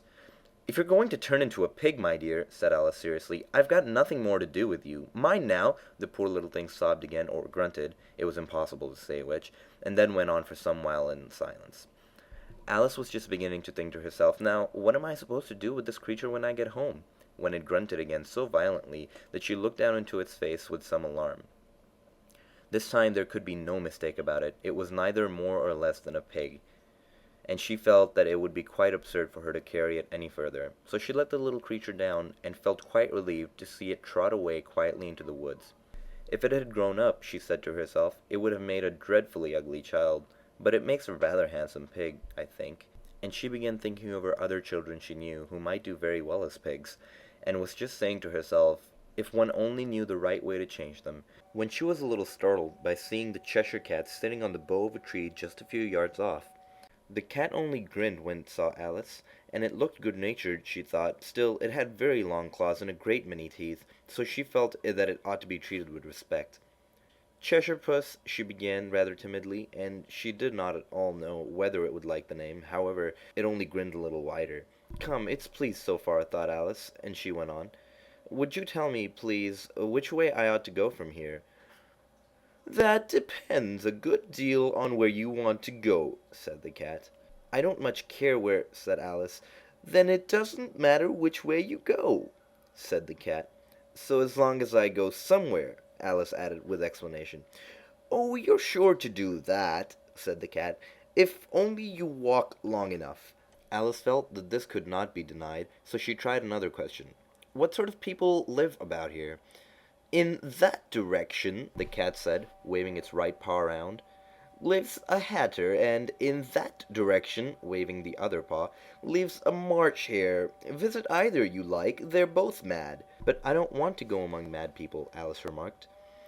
Oh, you can't help that, said the cat. We're all mad here. I'm mad, you're mad. How do you know I'm mad, said Alice. You must be, said the cat, or you wouldn't have come here. Alice didn't think that proved it at all. However, she went on. And how do you know that you're mad? To begin with, said the cat, a dog's not mad. You grant that? I suppose so, said Alice. Well then, the cat went on, you see, a dog growls when it's angry, and wags its tail when it's pleased. Now, I growl when I'm pleased, and wag my tail when I'm angry. Therefore, I'm mad. I call it purring, not growling, said Alice. Call it what you like, said the cat. Do you play croquet with the Queen today? I should like it very much, said Alice, but I haven't been invited yet. You'll see me there, said the cat, and vanished. Alice was not much surprised at this. She was getting so well used to the queer things happening. While she was still looking at the place where it had been, it suddenly appeared again. By the by, what became of the baby? Said the cat. I'd nearly forgotten to ask. It turned into a pig, Alice answered very quietly, just as if the cat had come back in a natural way. I thought it would, said the cat, and vanished again. Alice waited a little, half expecting to see it again, but it did not appear. After a minute or two, she walked on in the direction in which the March hare was said to live. I've seen hatters before, she said to herself. The March hare will be much more interesting, and perhaps, as this is May, it won't be raving mad. At least, not so mad as it was in March. As she said this, she looked up, and there was the cat again, sitting on the branch of a tree. Did you say pig or fig? Said the cat. I said pig, replied Alice, and I wish that you wouldn't keep appearing and vanishing so suddenly. You make one quite giddy. All right, said the cat, and this time it vanished quite slowly, beginning with the end of the tail and ending with the grin, which remained some time after the rest of it had gone. Well, I've often seen a cat without a grin, thought Alice, but a grin without a cat? It's the most curious thing I ever saw in all my life. She had not gone much further before she came in sight of the house of the March hare. She thought it must be the right house because the chimneys were shaped like ears and the roof was thatched with fur. It was such a large house that she did not like to go nearer till she had nibbled some more of the left-hand bit of mushroom, and she raised herself about 2 feet high. Even then she walked up towards it rather timidly, saying to herself, Suppose it should be raving mad after all. I almost wish I'd gone to the Hatter instead. Chapter 7. A Mad Tea Party. There was a table set out under a tree in front of the house, and the March hare and the Hatter were having tea at it. A dormouse was sitting between them, fast asleep, and the other two were using it as a cushion, resting their elbows on it and talking over its head. Very uncomfortable for the dormouse, thought Alice. Only As it's asleep, I suppose it doesn't mind." The table was a large one, but the three were all crowded together at one corner of it. "No room! No room!" they cried out when they saw Alice coming. "There's plenty of room," said Alice indignantly, and she sat down in a large armchair at one end of the table. "Have some wine," the March Hare said, in an encouraging tone. Alice looked all round the table, but there was nothing on it but tea. "I don't see any wine," she remarked. "There isn't any," said the March Hare. "Then it wasn't very civil of you to offer it," said Alice angrily. "It wasn't very civil of you to sit down without being invited," said the March Hare. "I didn't know it was your table," said Alice. "It's laid for a great many more than 3. "Your hair wants cutting," said the Hatter. He had been looking at Alice for some time with great curiosity, and this was his first speech. "You should learn not to make personal remarks," Alice said with some severity. "It's very rude." The Hatter opened his eyes very wide on hearing this, but all he said was, "Why is a raven like a writing-desk?" "Come, we shall have some fun now," thought Alice. "I'm glad they've begun asking riddles. I believe I can guess that," she added aloud. "Do you mean that you think you can find out the answer to it?" said the March Hare. "Exactly so," said Alice. "Then you should say what you mean," the March Hare went on. "I do," Alice hastily replied. At least, I mean what I say. That's the same thing, you know." "Not the same thing a bit," said the Hatter. "You might just as well say that 'I see what I eat' is the same thing as 'I eat what I see.'" "You might just as well say," added the March Hare, "that 'I like what I get' is the same thing as 'I get what I like.'" "You might just as well say," added the Dormouse, who seemed to be talking in his sleep, "that 'I breathe when I sleep' is the same thing as 'I sleep when I breathe.'" "It is the same thing with you," said the Hatter, and here the conversation dropped, and the party sat silent for a minute while Alice thought over all she could remember about ravens and writing-desks, which wasn't much. The Hatter was the first to break the silence. "What day of the month is it?" he said, turning to Alice. He had taken his watch out of his pocket and was looking at it uneasily, shaking it every now and then, and holding it to his ear. Alice considered a little, and then said, "The 4th." "2 days wrong," sighed the Hatter. "I told you butter wouldn't suit the works," he added, looking angrily at the March Hare. "It was the best butter," the March Hare meekly replied. "Yes, but some crumbs must have got in as well," the Hatter grumbled. "You shouldn't have put it in with the bread-knife." The March Hare took the watch and looked at it gloomily. Then he dipped it into his cup of tea and looked at it again, but he could think of nothing better to say than his first remark. "It was the best butter, you know." Alice had been looking over his shoulder with some curiosity. "What a funny watch," she remarked. "It tells the day of the month, and doesn't tell what o'clock it is." "Why should it?" muttered the Hatter. "Does your watch tell you what year it is?" "Of course not," Alice replied, very readily. "But that's because it stays the same year for such a long time together." "Which is just the case with mine," said the Hatter. Alice felt dreadfully puzzled. The Hatter's remark seemed to have no sort of meaning in it, and yet it was certainly English. "I don't quite understand you," she said, as politely as she could.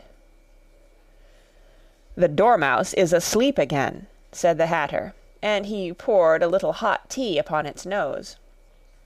The Dormouse shook its head impatiently, and said, without opening its eyes, Of course.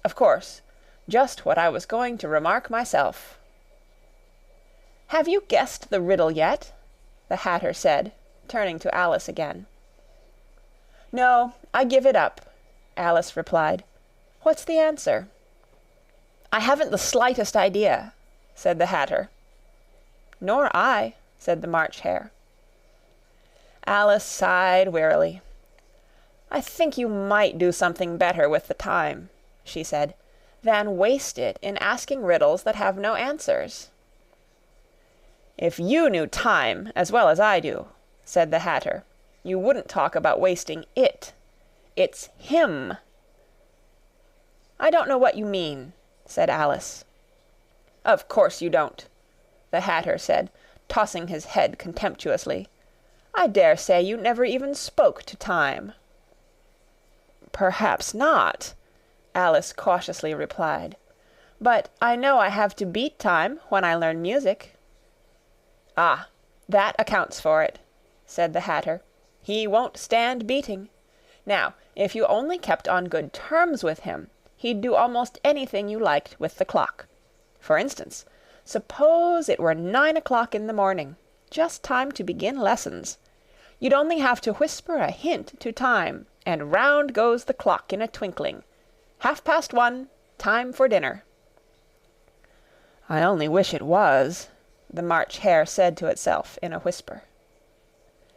"That would be grand, certainly," said Alice thoughtfully. "But then I shouldn't be hungry for it, you know." "Not at first, perhaps," said the Hatter, "but you could keep it to 1:30 as long as you liked." "Is that the way you manage?" Alice asked. The Hatter shook his head mournfully. "Not I," he replied. "We quarrelled last March, just before he went mad, you know," pointing with his teaspoon at the March Hare. "It was at the great concert given by the Queen of Hearts, and I had to sing, 'Twinkle, twinkle, little bat, how I wonder what you're at.' You know the song, perhaps?" "I've heard something like it," said Alice.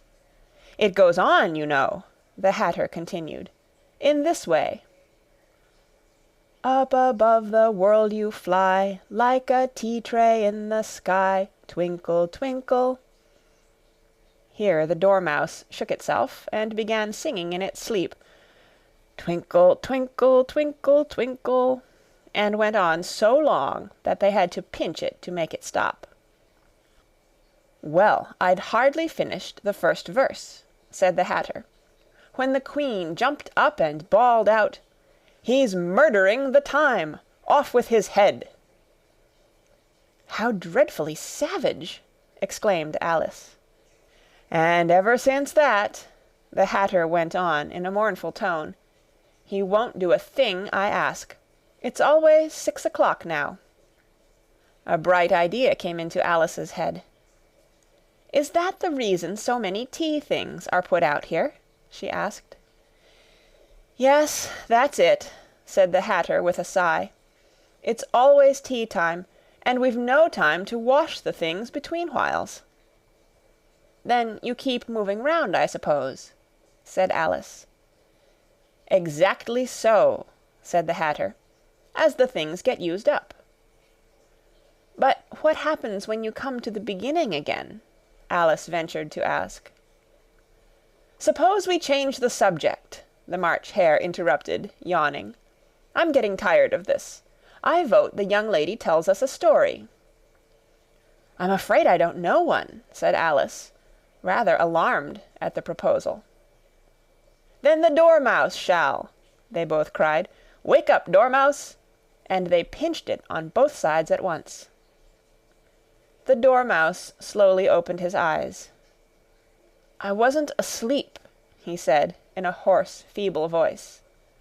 "I heard every word you fellows were saying." "Tell us a story," said the March Hare. "Yes, please do," pleaded Alice. "And be quick about it," added the Hatter, "or you'll be asleep again before it's done." "Once upon a time there were 3 little sisters," the Dormouse began in a great hurry. "And their names were Elsie, Lacy, and Tilly, and they lived at the bottom of a well." "What did they live on?" said Alice, who always took a great interest in questions of eating and drinking. "They lived on treacle," said the Dormouse, after thinking a minute or two. "They couldn't have done that, you know," Alice gently remarked. "They'd have been ill." "So they were," said the Dormouse. "Very ill."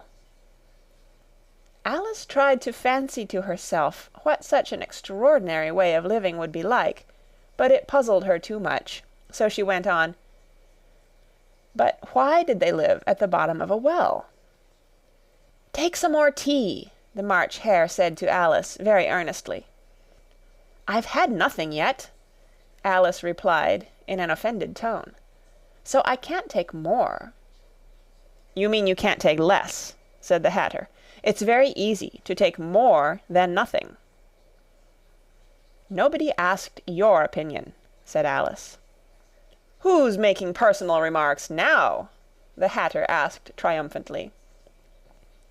Alice did not quite know what to say to this, so she helped herself to some tea and bread and butter, and then turned to the Dormouse and repeated her question.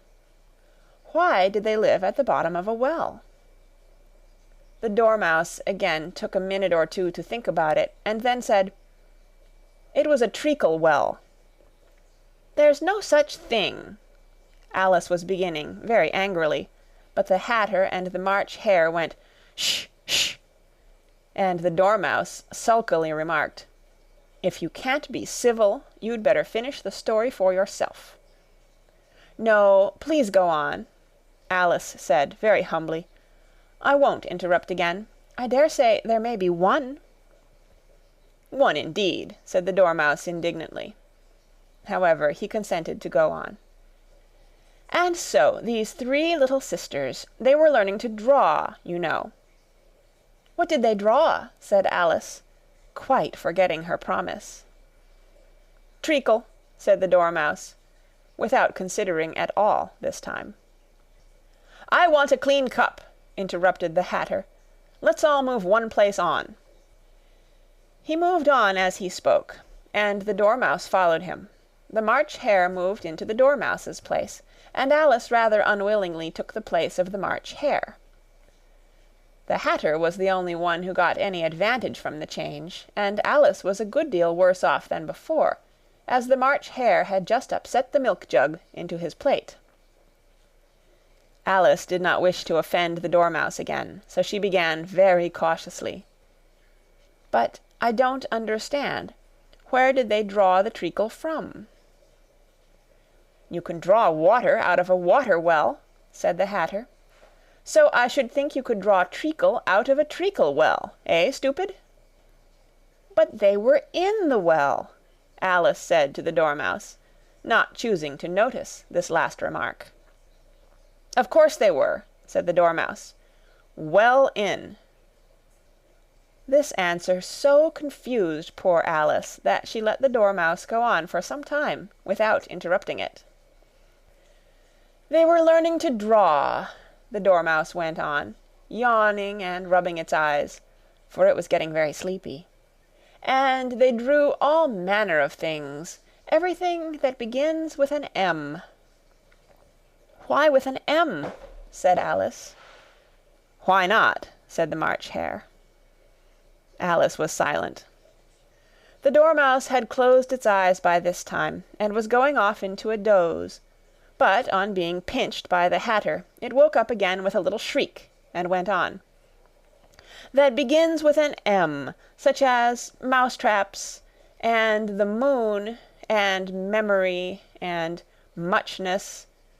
You know you say things are much of a muchness. Did you ever see such a thing as a drawing of a muchness?" "Really, now you ask me," said Alice, very much confused, "I don't think—" "Then you shouldn't talk," said the Hatter. This piece of rudeness was more than Alice could bear. She got up in great disgust and walked off. The Dormouse fell asleep instantly, and neither of the others took the least notice of her going, though she looked back once or twice, half hoping that they would call after her. The last time she saw them, they were trying to put the Dormouse into the teapot. "At any rate, I'll never go there again," said Alice, as she picked her way through the wood. "It's the stupidest tea-party I ever was at in all my life." Just as she said this, she noticed that one of the trees had a door leading right into it. "That's very curious," she thought, "but everything's curious today. I think I may as well go in at once." And in she went.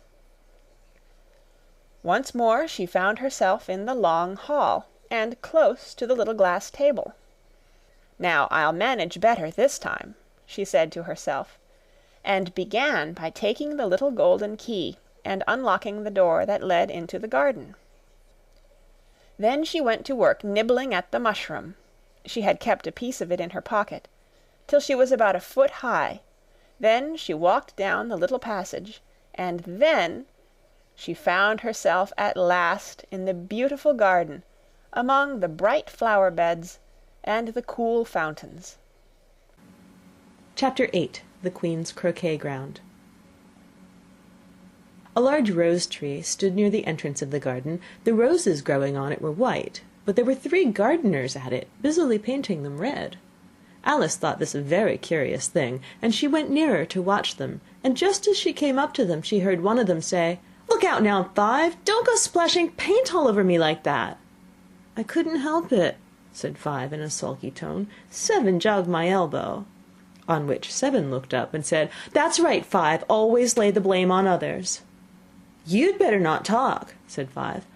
"I heard the Queen say only yesterday you deserve to be beheaded." "What for?"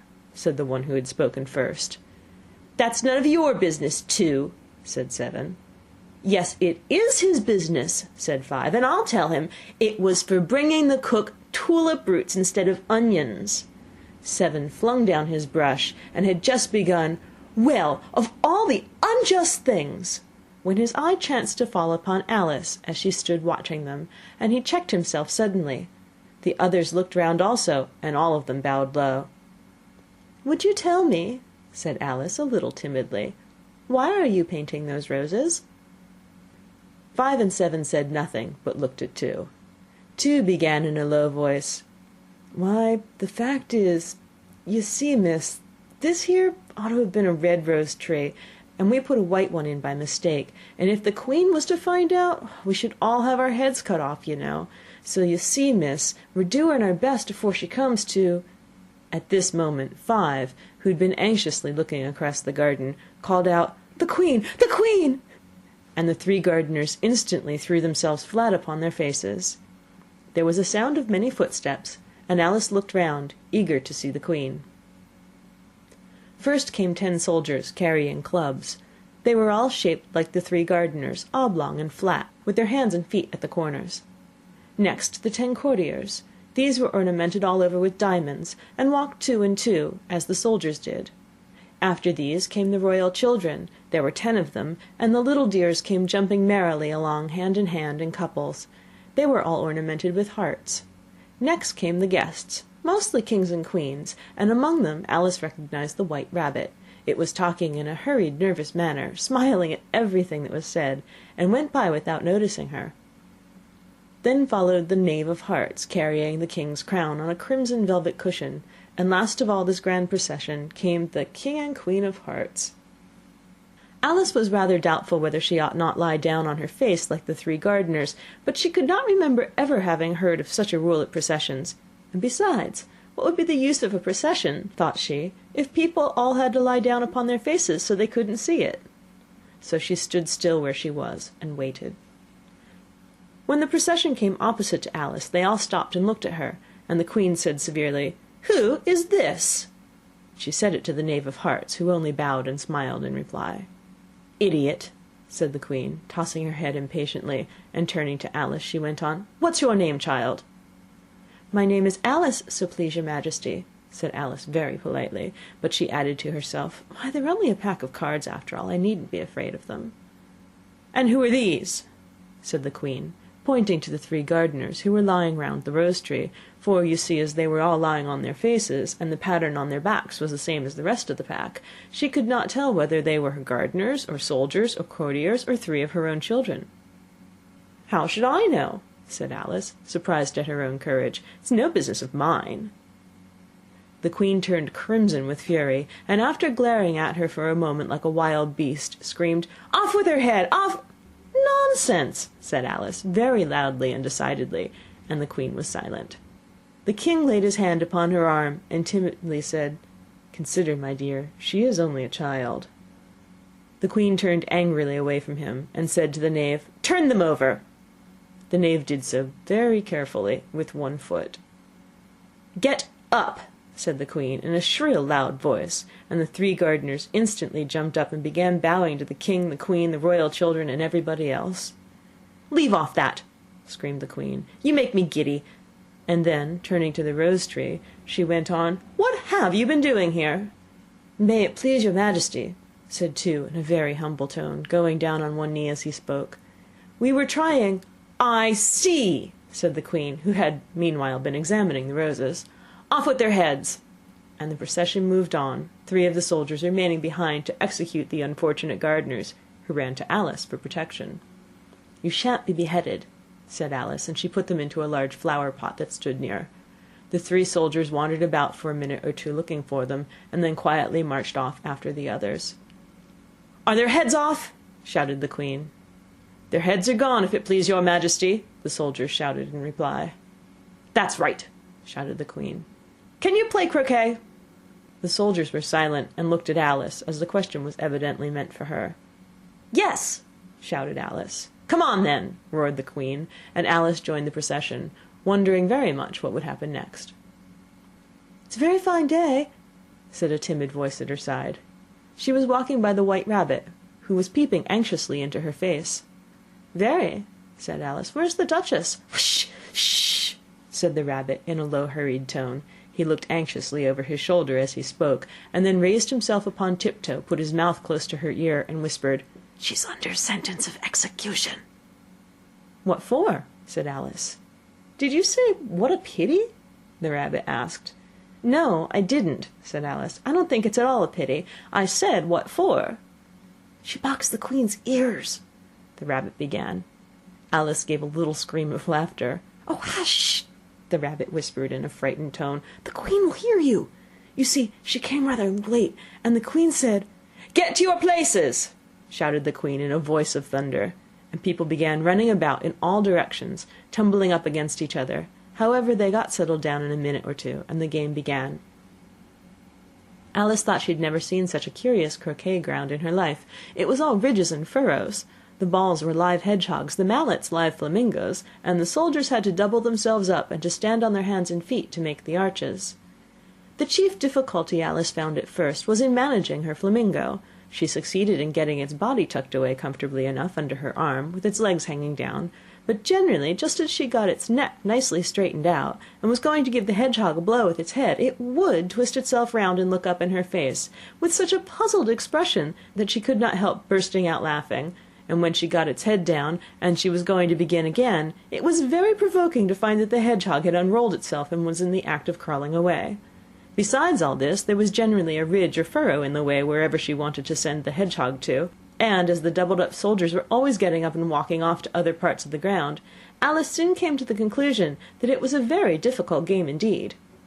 The players all played at once, without waiting for turns, quarrelling all the while, and fighting for the hedgehogs, and in a very short time the Queen was in a furious passion, and went stamping about and shouting, "Off with his head! Off with her head!" about once in a minute. Alice began to feel very uneasy. To be sure, she had not as yet had any dispute with the Queen, but she knew that it might happen any minute, and then, thought she, what would become of me? They're dreadfully fond of beheading people here. The great wonder is that there's anyone left alive. She was looking about for some way of escape, and wondering whether she could get away without being seen, when she noticed a curious appearance in the air. It puzzled her very much at first, but after watching it a minute or 2, she made it out to be a grin, and she said to herself, "It's the Cheshire Cat. Now I shall have somebody to talk to." "How are you getting on?" said the cat, as soon as there was mouth enough for it to speak with. Alice waited till the eyes appeared, and then nodded. It's no use speaking to it, she thought, till its ears have come, or at least one of them. In another minute the whole head appeared, and then Alice put down her flamingo and began an account of the game, feeling very glad she had someone to listen to her. The cat seemed to think that there was enough of it now in sight, and no more of it appeared. "I don't think they play at all fairly," Alice began, in rather a complaining tone. "And they all quarrel so dreadfully one can't hear oneself speak. And they don't seem to have any rules in particular. At least, if there are, nobody attends to them. And you've no idea how confusing it is, all the things being alive. For instance, there's the arch I've got to go through next, walking about at the other end of the ground. And I should have croqueted the Queen's hedgehog just now, only it ran away when it saw mine coming."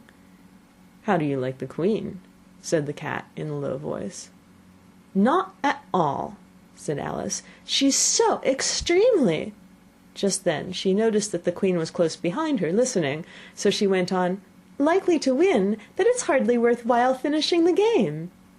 The Queen smiled and passed on. "Who are you talking to?"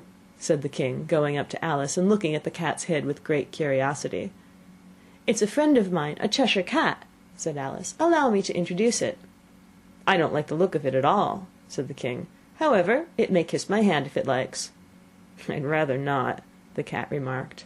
"Don't be impertinent," said the King, "and don't look at me like that." He got behind Alice as he spoke. "A cat may look at a king," said Alice. "I've read that in some book, but I don't remember where." "Well, it must be removed," said the King very decidedly, and he called the Queen, who was passing at the moment. "My dear, I wish you would have this cat removed." The Queen had only one way of settling all difficulties, great or small. "Off with his head," she said, without even looking round. "I'll fetch the executioner myself," said the King eagerly, and he hurried off. Alice thought she might as well go back and see how the game was going on, as she heard the Queen's voice in the distance screaming with passion. She'd already heard her sentence 3 of the players to be executed for having missed their turns, and she did not like the look of things at all, as the game was in such confusion that she never knew whether it was her turn or not, so she went in search of her hedgehog. The hedgehog was engaged in a fight with another hedgehog, which seemed to Alice an excellent opportunity for croqueting one of them with the other. The only difficulty was that her flamingo was gone across to the other side of the garden, where Alice could see it trying in a helpless sort of way to fly up into a tree. By the time she had caught the flamingo and brought it back, the fight was over, and both the hedgehogs were out of sight. "But it doesn't matter much," thought Alice, "as all the arches are gone from this side of the ground." So she tucked it away under her arm, that it might not escape again, and went back for a little more conversation with her friend.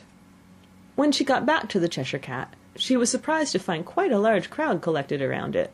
There was a dispute going on between the executioner, the King, and the Queen, who were all talking at once, while all the rest were quite silent and looked very uncomfortable.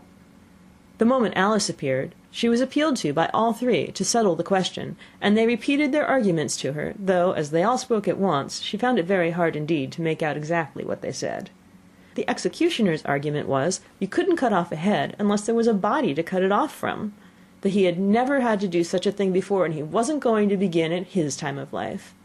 The King's argument was, that anything that had a head could be beheaded, and that you weren't to talk nonsense. The Queen's argument was, that if something wasn't done about it in less than no time, she'd had everybody executed all around. It was this last remark that had made the whole party look so grave and anxious. Alice could think of nothing else to say, but "It belongs to the Duchess. You better ask her about it." "She's in prison," the Queen said to the executioner. "Fetch her here." And the executioner went off like an arrow. The cat's head began fading away the moment he was gone, and by the time he had come back with the Duchess, it had entirely disappeared, so the King and the executioner ran wildly up and down looking for it, while the rest of the party went back to the game. Chapter 9. The Mock Turtle's Story. "You can't think how glad I am to see you again, you dear old thing," said the Duchess, as she tucked her arm affectionately into Alice's, and they walked off together. Alice was very glad to find her in such a pleasant temper, and thought to herself that perhaps it was only the pepper that had made her so savage when they met in the kitchen. "When I'm a duchess," she said to herself, not in a very hopeful tone, though, "I won't have any pepper in my kitchen at all. Soup does very well without Maybe it's always pepper that makes people hot-tempered," she went on, very much pleased at having found out a new kind of rule. "And vinegar that makes them sour, and chamomile that makes them bitter, and barley sugar and such things that make children sweet-tempered. I only wish people knew that. Then they wouldn't be so stingy about it, you know." She had quite forgotten the Duchess by this time, and was a little startled when she heard her voice close to her ear. "You're thinking about something, my dear, and that makes you forget to talk. I can't tell you just now what the moral of that is, but I shall remember it in a bit." "Perhaps it hasn't one," Alice ventured to remark. "Tut, tut, child," said the Duchess. "Everything's got a moral, if only you can find it." And she squeezed herself up closer to Alice's side as she spoke. Alice did not much like keeping so close to her. First, because the Duchess was very ugly, and secondly, because she was exactly the right height to rest her chin upon Alice's shoulder, and it was an uncomfortably sharp chin. However, she did not like to be rude, so she bore it as well as she could. "The game's going on rather better now," she said, by way of keeping up the conversation a little. "'Tis so," said the Duchess, "and the moral of that is, oh, 'tis love that makes the world go round." "Somebody said," Alice whispered, "that it's done by everybody minding their own business." Well, it means much the same thing," said the Duchess, digging her sharp little chin into Alice's shoulder, as she added, "and the moral of that is, take care of the sense, and the sounds will take care of themselves." How fond she is of finding morals in things, Alice thought to herself. "I dare say you're wondering why I don't put my arm round your waist," the Duchess said after a pause. "The reason is that I'm doubtful about the temper of your flamingo. Shall I try the experiment?" "He might bite," Alice cautiously replied, not feeling at all anxious to have the experiment tried. "Very true," said the Duchess. "Flamingos and mustard both bite, and the moral of that is, birds of a feather flock together." "Only mustard isn't a bird," Alice remarked. "Right as usual," said the Duchess. "What a clear way you have of putting things." "It's a mineral, I think," said Alice. "Of course it is," said the Duchess, who seemed ready to agree to everything that Alice said. "There's a large mustard mine near here, and the moral of that is, the more there is of mine, the less there is of yours." "Oh, I know!" exclaimed Alice, who had not attended to this last remark. "It's a vegetable. It doesn't look like one, but it is." "I quite agree with you," said the Duchess, "and the moral of that is, be what you would seem to be. Or, if you'd like it put more simply, never imagine yourself not to be otherwise than what it might appear to others that what you were or might have been was not otherwise than what you had been would have appeared to them to be otherwise." "I think I should understand that better," Alice said very politely, "if I had it written down, but I can't quite follow it as you say it." "That's nothing to what I could say if I chose," the Duchess replied, in a pleased tone. "Pray, don't trouble yourself to say it any longer than that," said Alice. "Oh, don't talk about trouble," said the Duchess. "I make you a present of everything I've said as yet." "A cheap sort of present," thought Alice. "I'm glad they don't give birthday presents like that." But she did not venture to say it out loud. "Thinking again?" the Duchess asked, with another dig of her sharp little chin. "I've a right to think," said Alice sharply, for she was beginning to feel a little worried. "Just about as much right," said the Duchess, "as pigs have to fly. And the moral—" But here, to Alice's great surprise, the Duchess's voice died away, even in the middle of her favorite word, moral, and the arm that was linked into hers began to tremble. Alice looked up, and there stood the Queen in front of them, with her arms folded, frowning like a thunderstorm. "A fine day, Your Majesty," the Duchess began in a low, weak voice.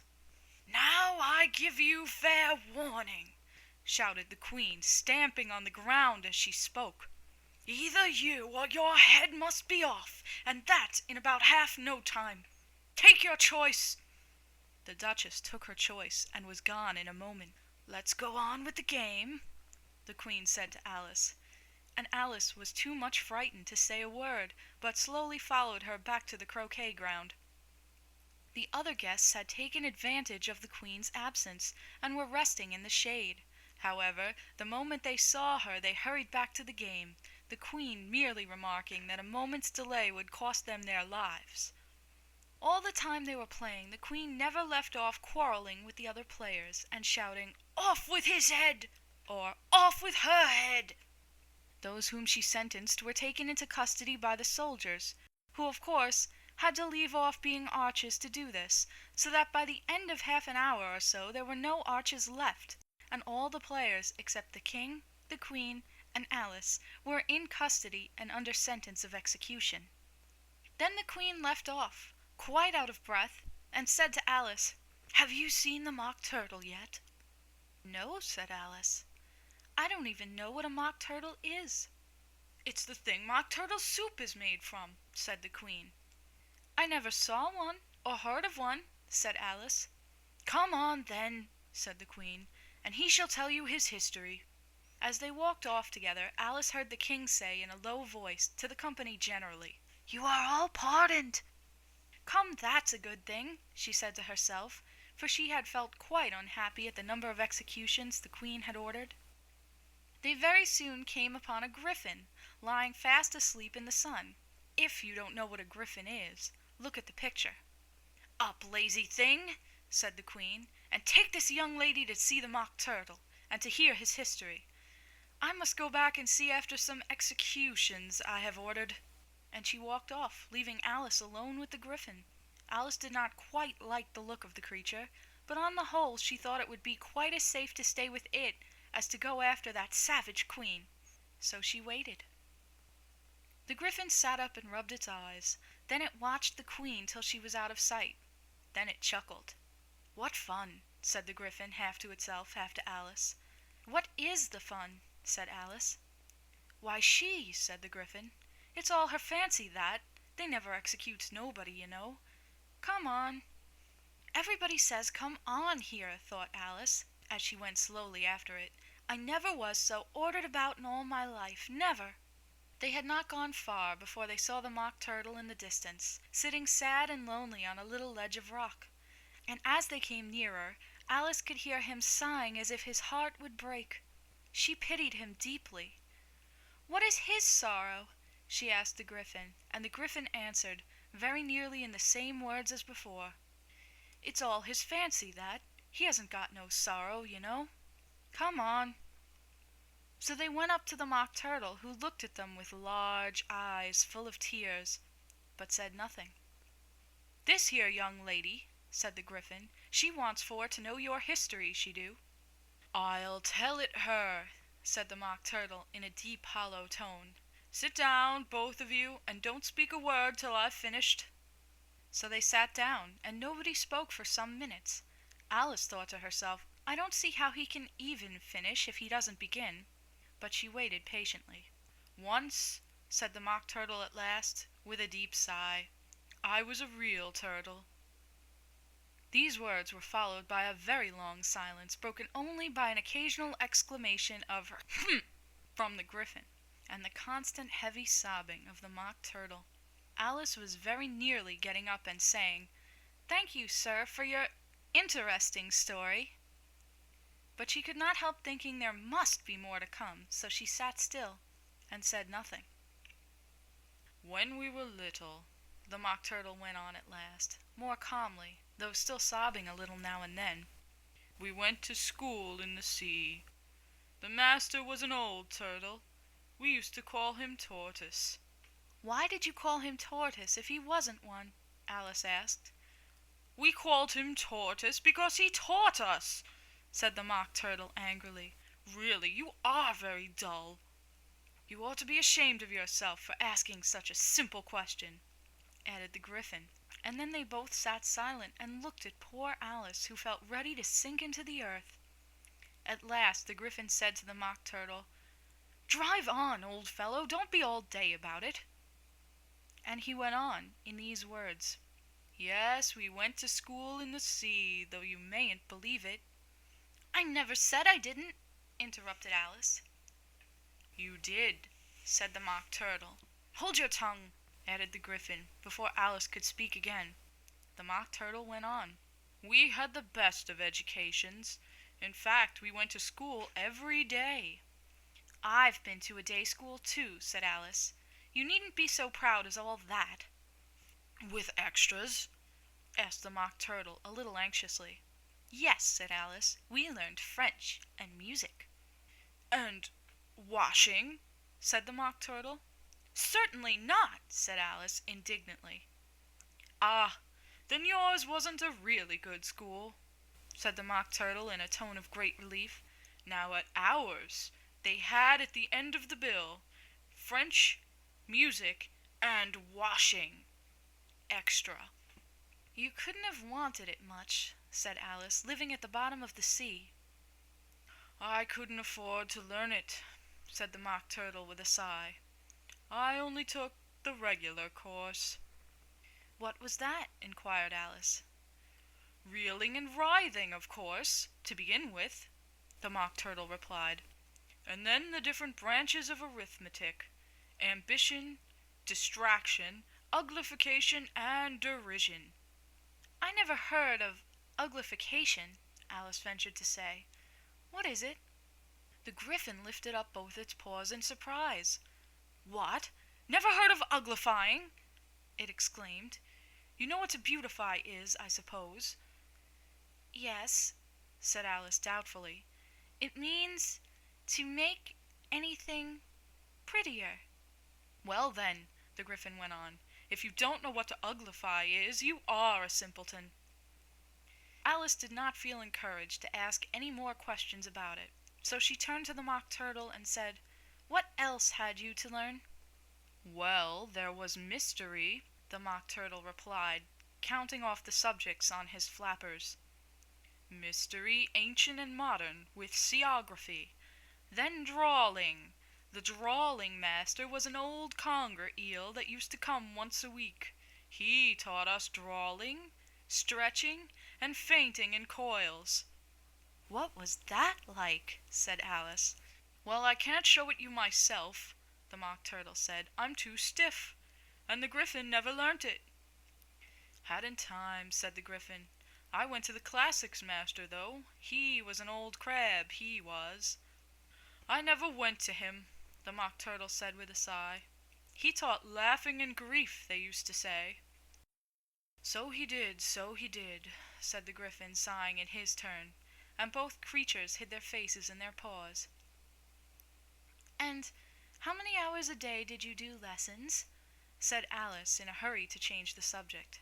10 hours the first day," said the Mock Turtle, 9 the next, and so on." "What a curious plan!" exclaimed Alice. "That's the reason they are called lessons," the Gryphon remarked, "because they lessen from day to day." This was quite a new idea to Alice, and she thought it over a little before she made her next remark. "Then the 11th day must have been a holiday?" "Of course it was," said the Mock Turtle. "And how did you manage on the 12th?" Alice went on eagerly. "That's enough about lessons," the Gryphon interrupted in a very decided tone. "Tell her something about the games now." Chapter 10.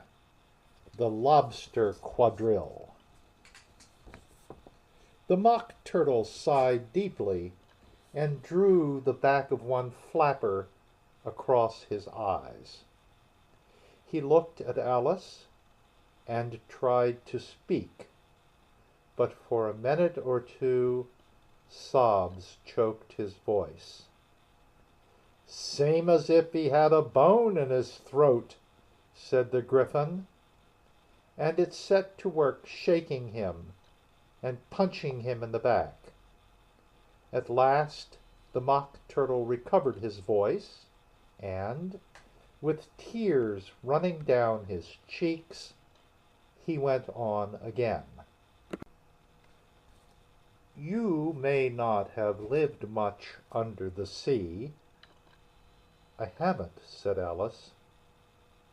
"And perhaps you were never even introduced to a lobster."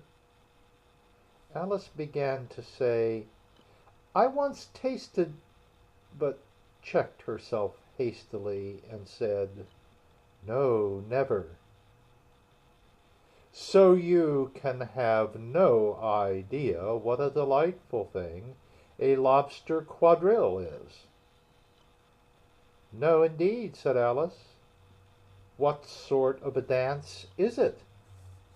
"Why," said the Gryphon, "you first form into a line along the seashore." "Two lines!" cried the Mock Turtle. "Seals, turtles, salmon, and so on. Then, when you've cleared all the jellyfish out of the way—" "That generally takes some time," interrupted the Gryphon. "You advance twice, each with a lobster as a partner," cried the Gryphon. "Of course," the Mock Turtle said. "Advance twice, set to partners. Change lobsters and retire in the same order," continued the Gryphon. "Then, you know," the Mock Turtle went on, "you throw the—" "The lobsters!" shouted the Gryphon, with a bound into the air. "As far out to sea as you can." "Swim after them!" screamed the Gryphon. "Turn a somersault in the sea!" cried the Mock Turtle, capering wildly about. "Change lobsters again!" yelled the Gryphon at the top of his voice. "Back to land again! And that's all the first figure," said the Mock Turtle, suddenly dropping his voice, and the two creatures, who had been jumping about like mad things all this time, sat down again very sadly and quietly, and looked at Alice. "It must be a very pretty dance," said Alice timidly. "Would you like to see a little of it?" said the Mock Turtle. "Very much indeed," said Alice. "Come, let's try the first figure," said the Mock Turtle to the Gryphon. "We can do without lobsters, you know. Which shall sing?" "Oh, you sing," said the Gryphon. "I've forgotten the words." So they began solemnly dancing around and round Alice, every now and then treading on her toes when they passed too close, and waving their forepaws to mark the time, while the Mock Turtle sang this very slowly and sadly. "Will you walk a little faster?" said a whiting to a snail. "There's a porpoise close behind us, and he's treading on my tail. See how eagerly the lobsters and the turtles all advance. They are waiting on the shingle. Will you come and join the dance? Will you, won't you, will you, won't you, will you join the dance? Will you, won't you, will you, won't you join the dance? You can really have no notion how delightful it will be when they take us up and throw us, with the lobsters, out to sea." But the snail replied, "Too far, too far," and gave a look askance. said he thanked the whiting kindly, but he would not join the dance. Would not, could not, would not, could not, would not join the dance. Would not, could not, would not, could not join the dance. What matters it how far we go? His scaly friend replied. There is another shore, you know, upon the other side. The further off from England, the nearer is to France. Then turn not pale, beloved snail, but come and join the dance. Will you, won't you, will you, won't you, will you join the dance? Will you, won't you, will you, won't you join the dance? Thank you. It's a very interesting dance to watch, said Alice, feeling very glad that it was over at last. And I do so like that curious song about the whiting. Oh, as to the whiting, said the Mock Turtle, you've seen them, of course. Yes, said Alice, I've often seen them at She checked herself hastily. I don't know where Din may be, said the Mock Turtle, but if you've seen them so often, of course you know what they're like. I believe so, Alice replied thoughtfully. They have their tails in their mouths, and they're all over crumbs. You're wrong about the crumbs, said the Mock Turtle. Crumbs would all wash off in the sea. But they have their tails in their mouths, and the reason is, here the Mock Turtle yawned and shut his eyes.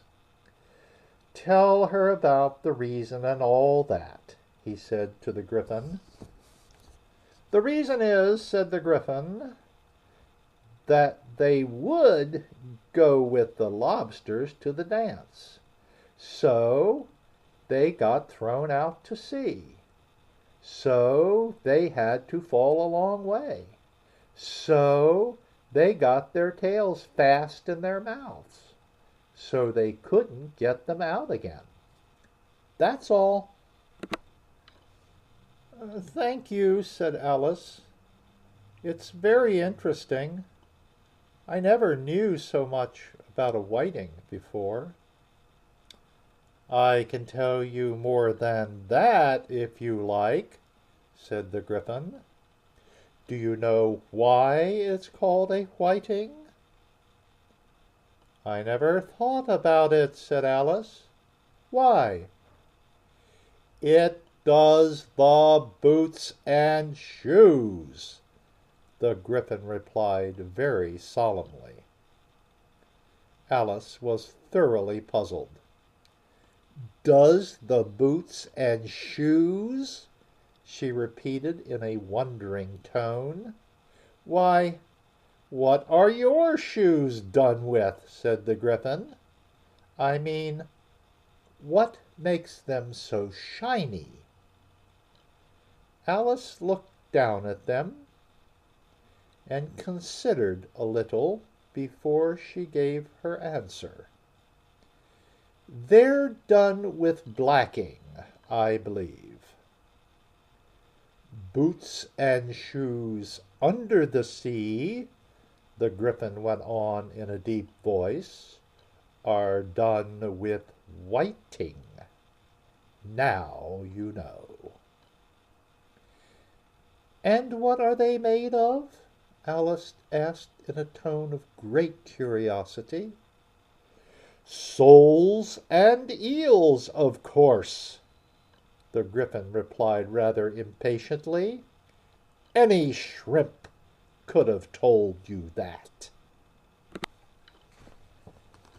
If I'd been the whiting, said Alice, whose thoughts were still running on the song, I'd have said to the porpoise, keep back, please. We don't want you with us.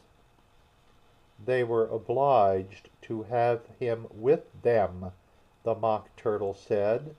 No wise fish would go anywhere without a porpoise. Wouldn't it really? Said Alice in a tone of great surprise. Of course not, said the Mock Turtle. Why, if a fish came to me and told me he was going on a journey, I would say, with what purpose? Don't you mean purpose? Said Alice. I mean what I say, the Mock Turtle replied in an offended tone. And the Gryphon added, come, let's hear some of your adventures. I could tell you my adventures beginning from this morning, said Alice a little timidly, but it's no use going back to yesterday, because I was a different person then. Explain all that? Said the Mock Turtle. No, no, the adventures first, said the Gryphon in an impatient tone. Explanations take such a dreadful time. So Alice began telling them her adventures from the time when she first saw the white rabbit. She was a little nervous about it just at first. The two creatures got so close to her, one on each side, and opened their eyes and mouths so very wide. But she gained courage as she went on. Her listeners were perfectly quiet till she got to the part about her repeating, "You are old, Father William," to the caterpillar, and the words all coming different. And then the Mock Turtle drew a long breath and said, "That's very curious." "It's all about as curious as it can be," said the Gryphon. "It all came different," the Mock Turtle repeated thoughtfully. "I should like to hear her try and repeat something now. Tell her to begin." He looked at the Gryphon as if he thought it had some kind of authority over Alice. "Stand up and repeat. 'Tis the voice of the sluggard," said the Gryphon. How the creatures order one about, and make one repeat lessons, thought Alice. I might as well be at school at once. However, she got up and began to repeat it. But her head was so full of the lobster quadrille that she hardly knew what she was saying, and the words came very queer indeed. "'Tis the voice of the lobster," I heard him declare. "You have baked me too brown. I must sugar my hair. As a duck with its eyelids, so he with his nose trims his belt and his buttons, and turns out his toes.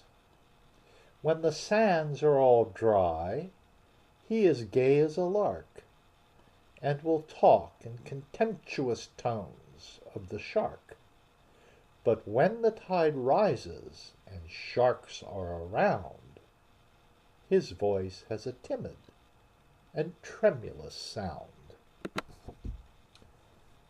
"That's different from what I used to say when I was a child," said the Gryphon. "Well, I never heard it before," said the Mock Turtle, "but it sounds uncommon nonsense." Alice said nothing. She had sat down with her face in her hands, wondering if anything would ever happen in a natural way again. "I should like to have it explained," said the Mock Turtle. "She can't explain it," said the Gryphon hastily. "Go on with the next verse." "But about his toes," the Mock Turtle persisted. "How could he turn them out with his nose, you know?" "It's the first position in dancing," Alice said, but was dreadfully puzzled by the whole thing, and longed to change the subject. "Go on with the next verse," the Gryphon repeated impatiently. "It begins, 'I passed by his garden.'" Alice did not dare to disobey, though she felt sure it would all come wrong, and she went on in a trembling voice. "I passed by his garden and marked with one eye how the owl and the panther were sharing a pie. The panther took pie crust and gravy and meat, while the owl had the dish as its share of the treat. When the pie was all finished, the owl, as a boon, was kindly permitted to pocket the spoon, while the panther received knife and fork with a growl, and concluded the banquet." "What is the use of repeating all that stuff," the Mock Turtle interrupted, "if you don't explain it as you go on? It's by far the most confusing thing I ever heard." "Yes, I think you'd better leave off," said the Gryphon, and Alice was only too glad to do so. "Shall we try another figure of the lobster quadrille?" the Gryphon went on. "Or would you like the Mock Turtle to sing you a song?" "Oh, a song, please, if the Mock Turtle would be so kind," Alice replied, so eagerly that the Gryphon said in a rather offended tone, no accounting for tastes. Sing her turtle soup, will you, old fellow?" The Mock Turtle sighed deeply, and began, in a voice sometimes choked with sobs, to sing this: "Beautiful soup, so rich and green, waiting in a hot tureen. Who for such dainties would not stoop? Soup of the evening, beautiful soup. Soup of the evening, beautiful soup. Beautiful soup. Beautiful soup. Soup of the evening, beautiful, beautiful soup. Beautiful soup. Who cares for fish, game, or any other dish? Who would not give all else for 2 pennyworth only of beautiful soup? Pennyworth only of beautiful soup. beautiful soup, beautiful soup, soup of the evening, beautiful, beautiful soup.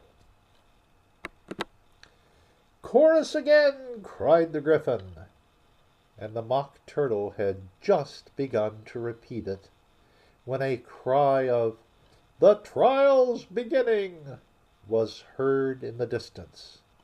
"Come on," cried the Gryphon, and, taking Alice by the hand, it hurried off, without waiting for the end of the song. "What trial is it?"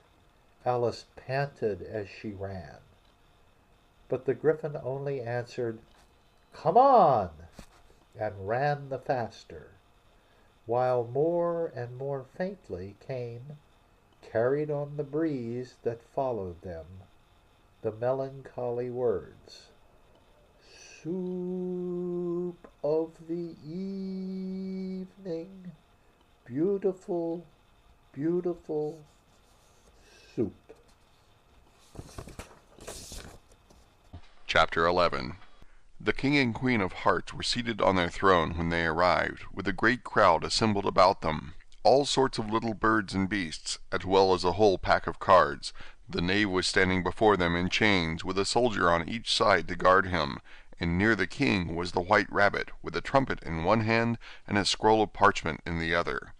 In the very middle of the court was a table, with a large dish of tarts upon it. They looked so good that it made Alice quite hungry to look at them. "I wish they'd get the trial done," she thought, "and hand round the refreshments." But there seemed to be no chance of this, so she began looking at everything about her to pass away the time. Alice had never been in a court of justice before, but she had read about them in books, and she was quite pleased to find that she knew the name of nearly everything there. "That's the judge," she said to herself, "because of his great wig." The judge, by the way, was the king, and as he wore his crown over the wig, he did not look at all comfortable, and it was certainly not becoming. "And that's the jury box," thought Alice, "and those 12 creatures," she was obliged to say creatures, you see, because some of them were animals and some were birds, "I suppose they are the jurors." She said this last word 2 or 3 times over to herself, being rather proud of it, for she thought, and rightly too, that very few little girls of her age knew the meaning of it at all. However, jurymen would have done just as well. The 12 jurors were all writing very busily on slates. "What are they doing?" Alice whispered to the Gryphon. "They can't have anything to put down yet, before the trial's begun." "They're putting down their names," the Gryphon whispered in reply, "for fear that they should forget them before the end of the trial." "Stupid things!" Alice began in a loud, indignant voice, but she stopped hastily, for the white rabbit cried out, "Silence in the court!" and the king put on his spectacles and looked anxiously round to make out who was talking. Alice could see, as well as if she were looking over their shoulders, that all the jurors were writing down "stupid things" on their slates, and she could even make out that one of them didn't know how to spell stupid, and that he had to ask his neighbor to tell him. "A nice muddle their slates'll be in before the trial's over," thought Alice. One of the jurors had a pencil that squeaked. This, of course, Alice could not stand, and she went round the court and got behind him, and very soon found an opportunity of taking it away. She did it so quickly that the poor little juror, it was Bill the lizard, could not make out at all what had become of it, so, after hunting all about for it, he was obliged to write with one finger for the rest of the day, and this was of very little use, as it left no mark on the slate. "Harold, read the accusation," said the king. On this the white rabbit blew 3 blasts on the trumpet, and then unrolled the parchment scroll and read as follows. "The Queen of Hearts, she made some tarts, all on a summer day. The Knave of Hearts, he stole those tarts, and took them quite away." "Consider your verdict," the king said to the jury. "Not yet, not yet," the rabbit hastily interrupted. "There's a great deal to come before that." "Call the first witness," said the king, and the white rabbit blew 3 blasts on the trumpet and called out, "First witness." The first witness was the Hatter. He came in with a teacup in one hand and a piece of bread and butter in the other. "I beg pardon, your Majesty," he began, "for bringing these in, but I hadn't quite finished my tea when I was sent for." "You ought to have finished," said the king. "When did you begin?" The Hatter looked at the March Hare, who had followed him into the court, arm in arm with the Dormouse.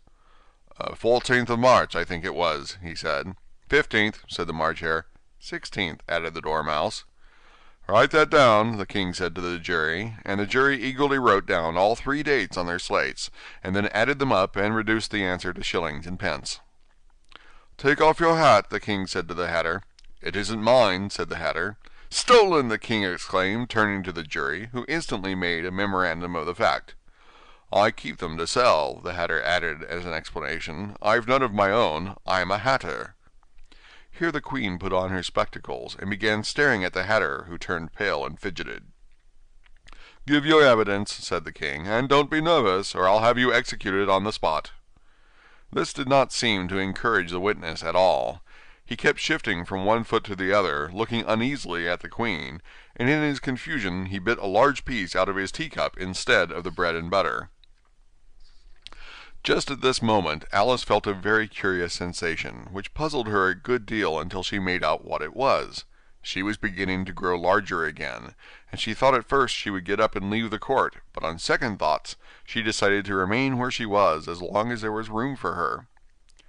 "I wish you wouldn't squeeze so," said the Dormouse, who was sitting next to her. "I can hardly breathe."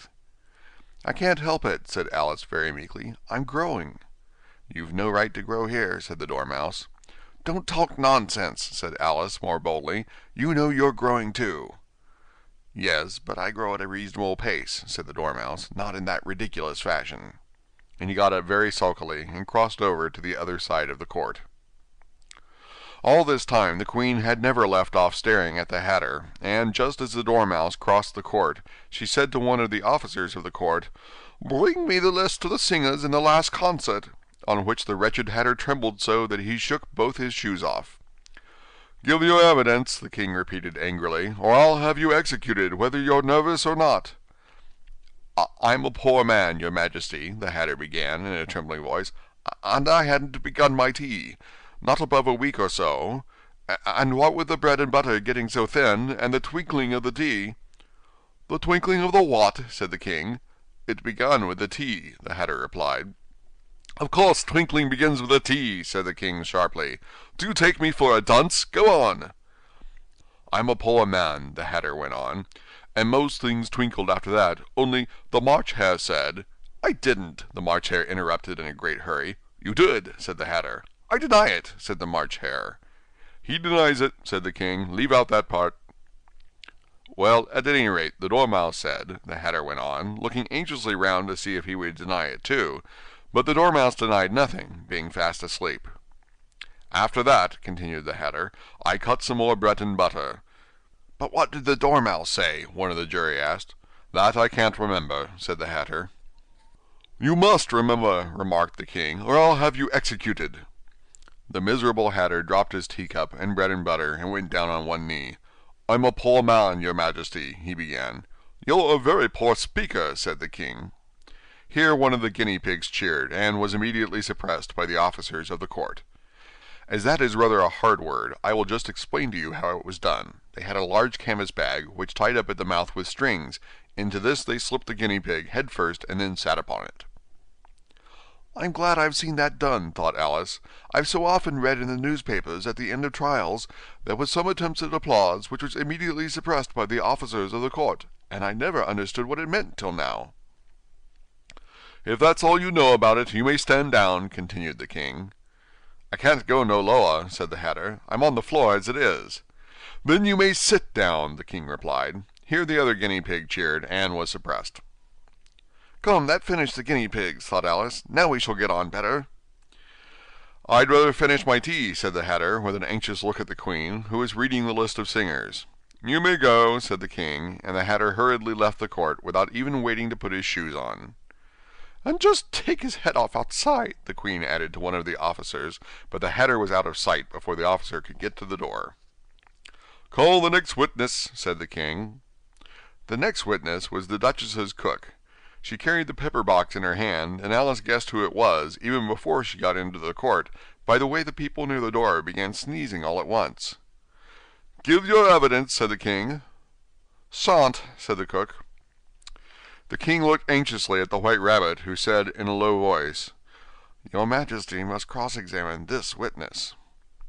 "Well, if I must, I must," the king said, with a melancholy air, and after folding his arms and frowning at the cook till his eyes were nearly out of sight, he said in a deep voice, "What are tarts made of?" "Pepper, mostly," said the cook. "Treacle," said a sleepy voice behind her. "Collar that dormouse!" the queen shrieked out. "Behead that dormouse! Turn that dormouse out of court! Suppress him! Pinch him! Off with his whiskers!" For some minutes the whole court was in confusion, getting the dormouse turned out, and by the time they had settled down again, the cook had disappeared. "Never mind," said the king, with an air of great relief. "Call the next witness," and he added in an undertone to the queen, "Really, my dear, you must cross-examine the next witness. It quite makes my forehead ache." Alice watched the White Rabbit as he fumbled over the list, feeling very curious to see what the next witness would be like. "For they haven't gotten much evidence yet," she said to herself.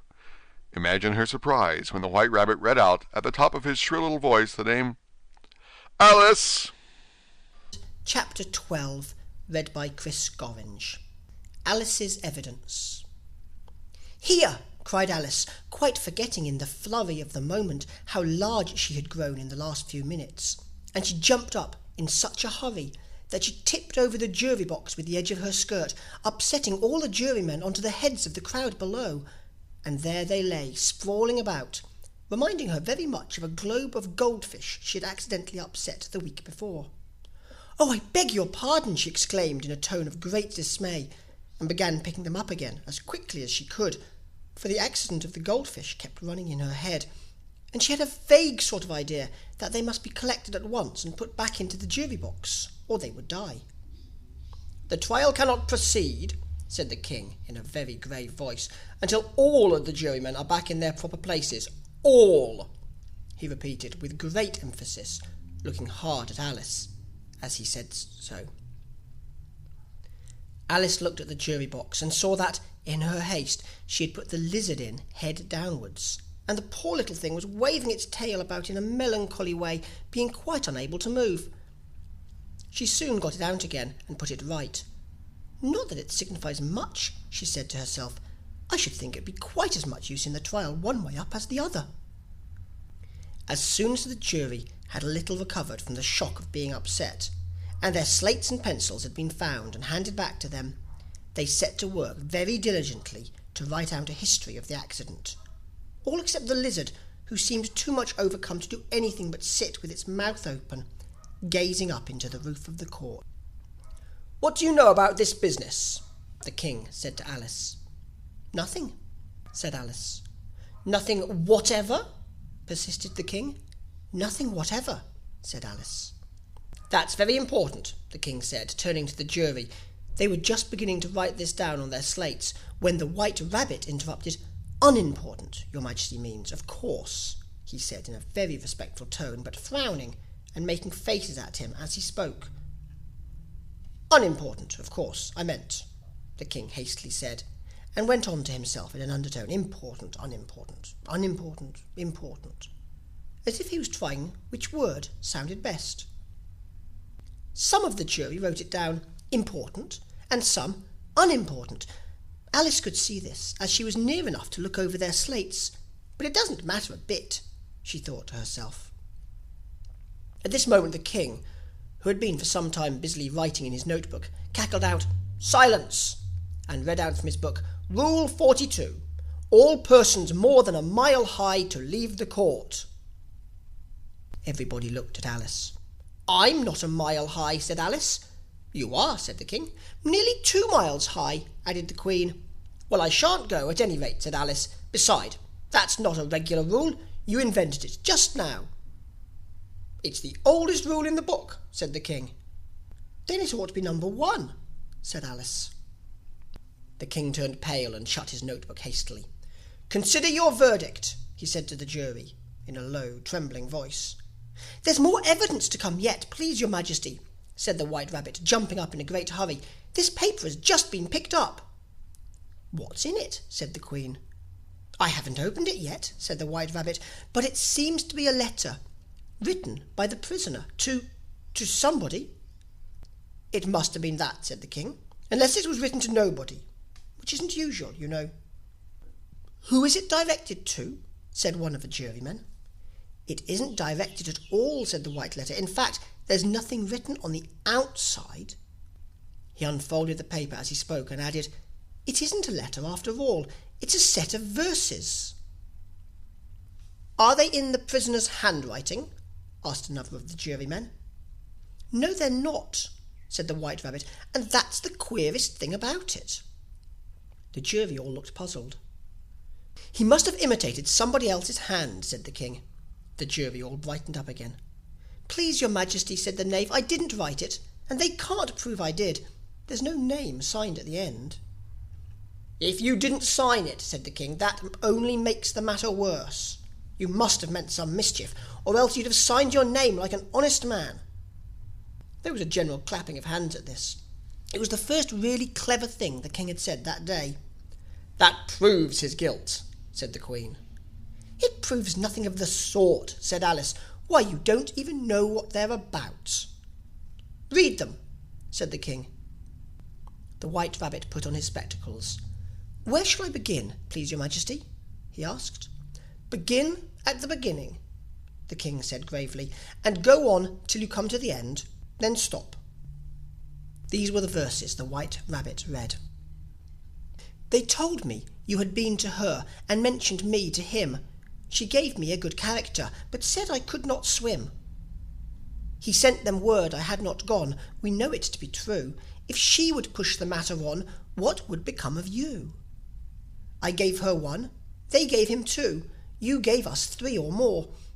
They all returned from him to you, though they were mine before.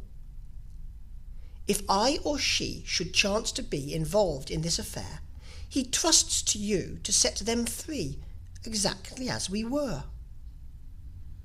My notion was that you had been, before she had this fit, an obstacle that came between him and ourselves and it. Don't let him know she liked them best, for this must ever be a secret kept from all the rest, between yourself and me." "That's the most important piece of evidence we've heard yet," said the King, rubbing his hands. "And now let the jury, if any one of them can explain it," said Alice. She had grown so large in the last few minutes that she wasn't a bit afraid of interrupting him. "I'll give him 6pence. I don't believe there's an atom of meaning in it." The jury all wrote this down on their slates. She doesn't believe there's an atom of meaning in it. But none of them attempted to explain the paper. "If there's no meaning in it," said the King, "that saves a world of trouble, you know, as we needn't try to find any. And yet I don't know," he went on, spreading out the verses on his knee and looking at them all with one eye. "I seem to see some meaning in them, after all. Said I could not swim. You can't swim, can you?" he added, turning to the knave. The knave shook his head sadly.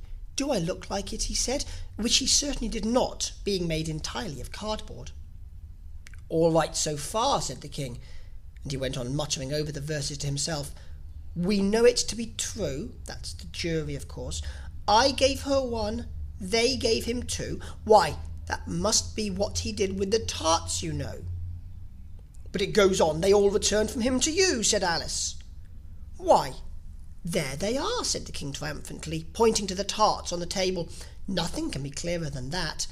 Then again, before she had this fit. You never had fits, my dear, I think," he said to the Queen. "Never," said the Queen furiously, throwing an inkstand at the lizard as she spoke. The unfortunate little Bill had left off writing on his slate with one finger, as he found it made no mark, but he now hastily began again, using the ink that was trickling down his face, as long as it lasted. "Then the words don't fit you," said the King, looking round the court with a smile. There was a dead silence. "It's a pun," the King added in an offended tone, and everybody laughed. "Let the jury consider their verdict," the King said, for about the 20th time that day. "No, no," said the Queen. "Sentence first, verdict afterwards." "Stuff and nonsense," said Alice loudly. "The idea of having the sentence first." "Hold your tongue," said the Queen, turning purple. "I won't," said Alice. "Off with her head," the Queen shouted at the top of her voice. Nobody moved. "Who cares for you?" said Alice. She had grown to her full size by this time. "You're nothing but a pack of cards." At this the whole pack rose up into the air and came flying down upon her.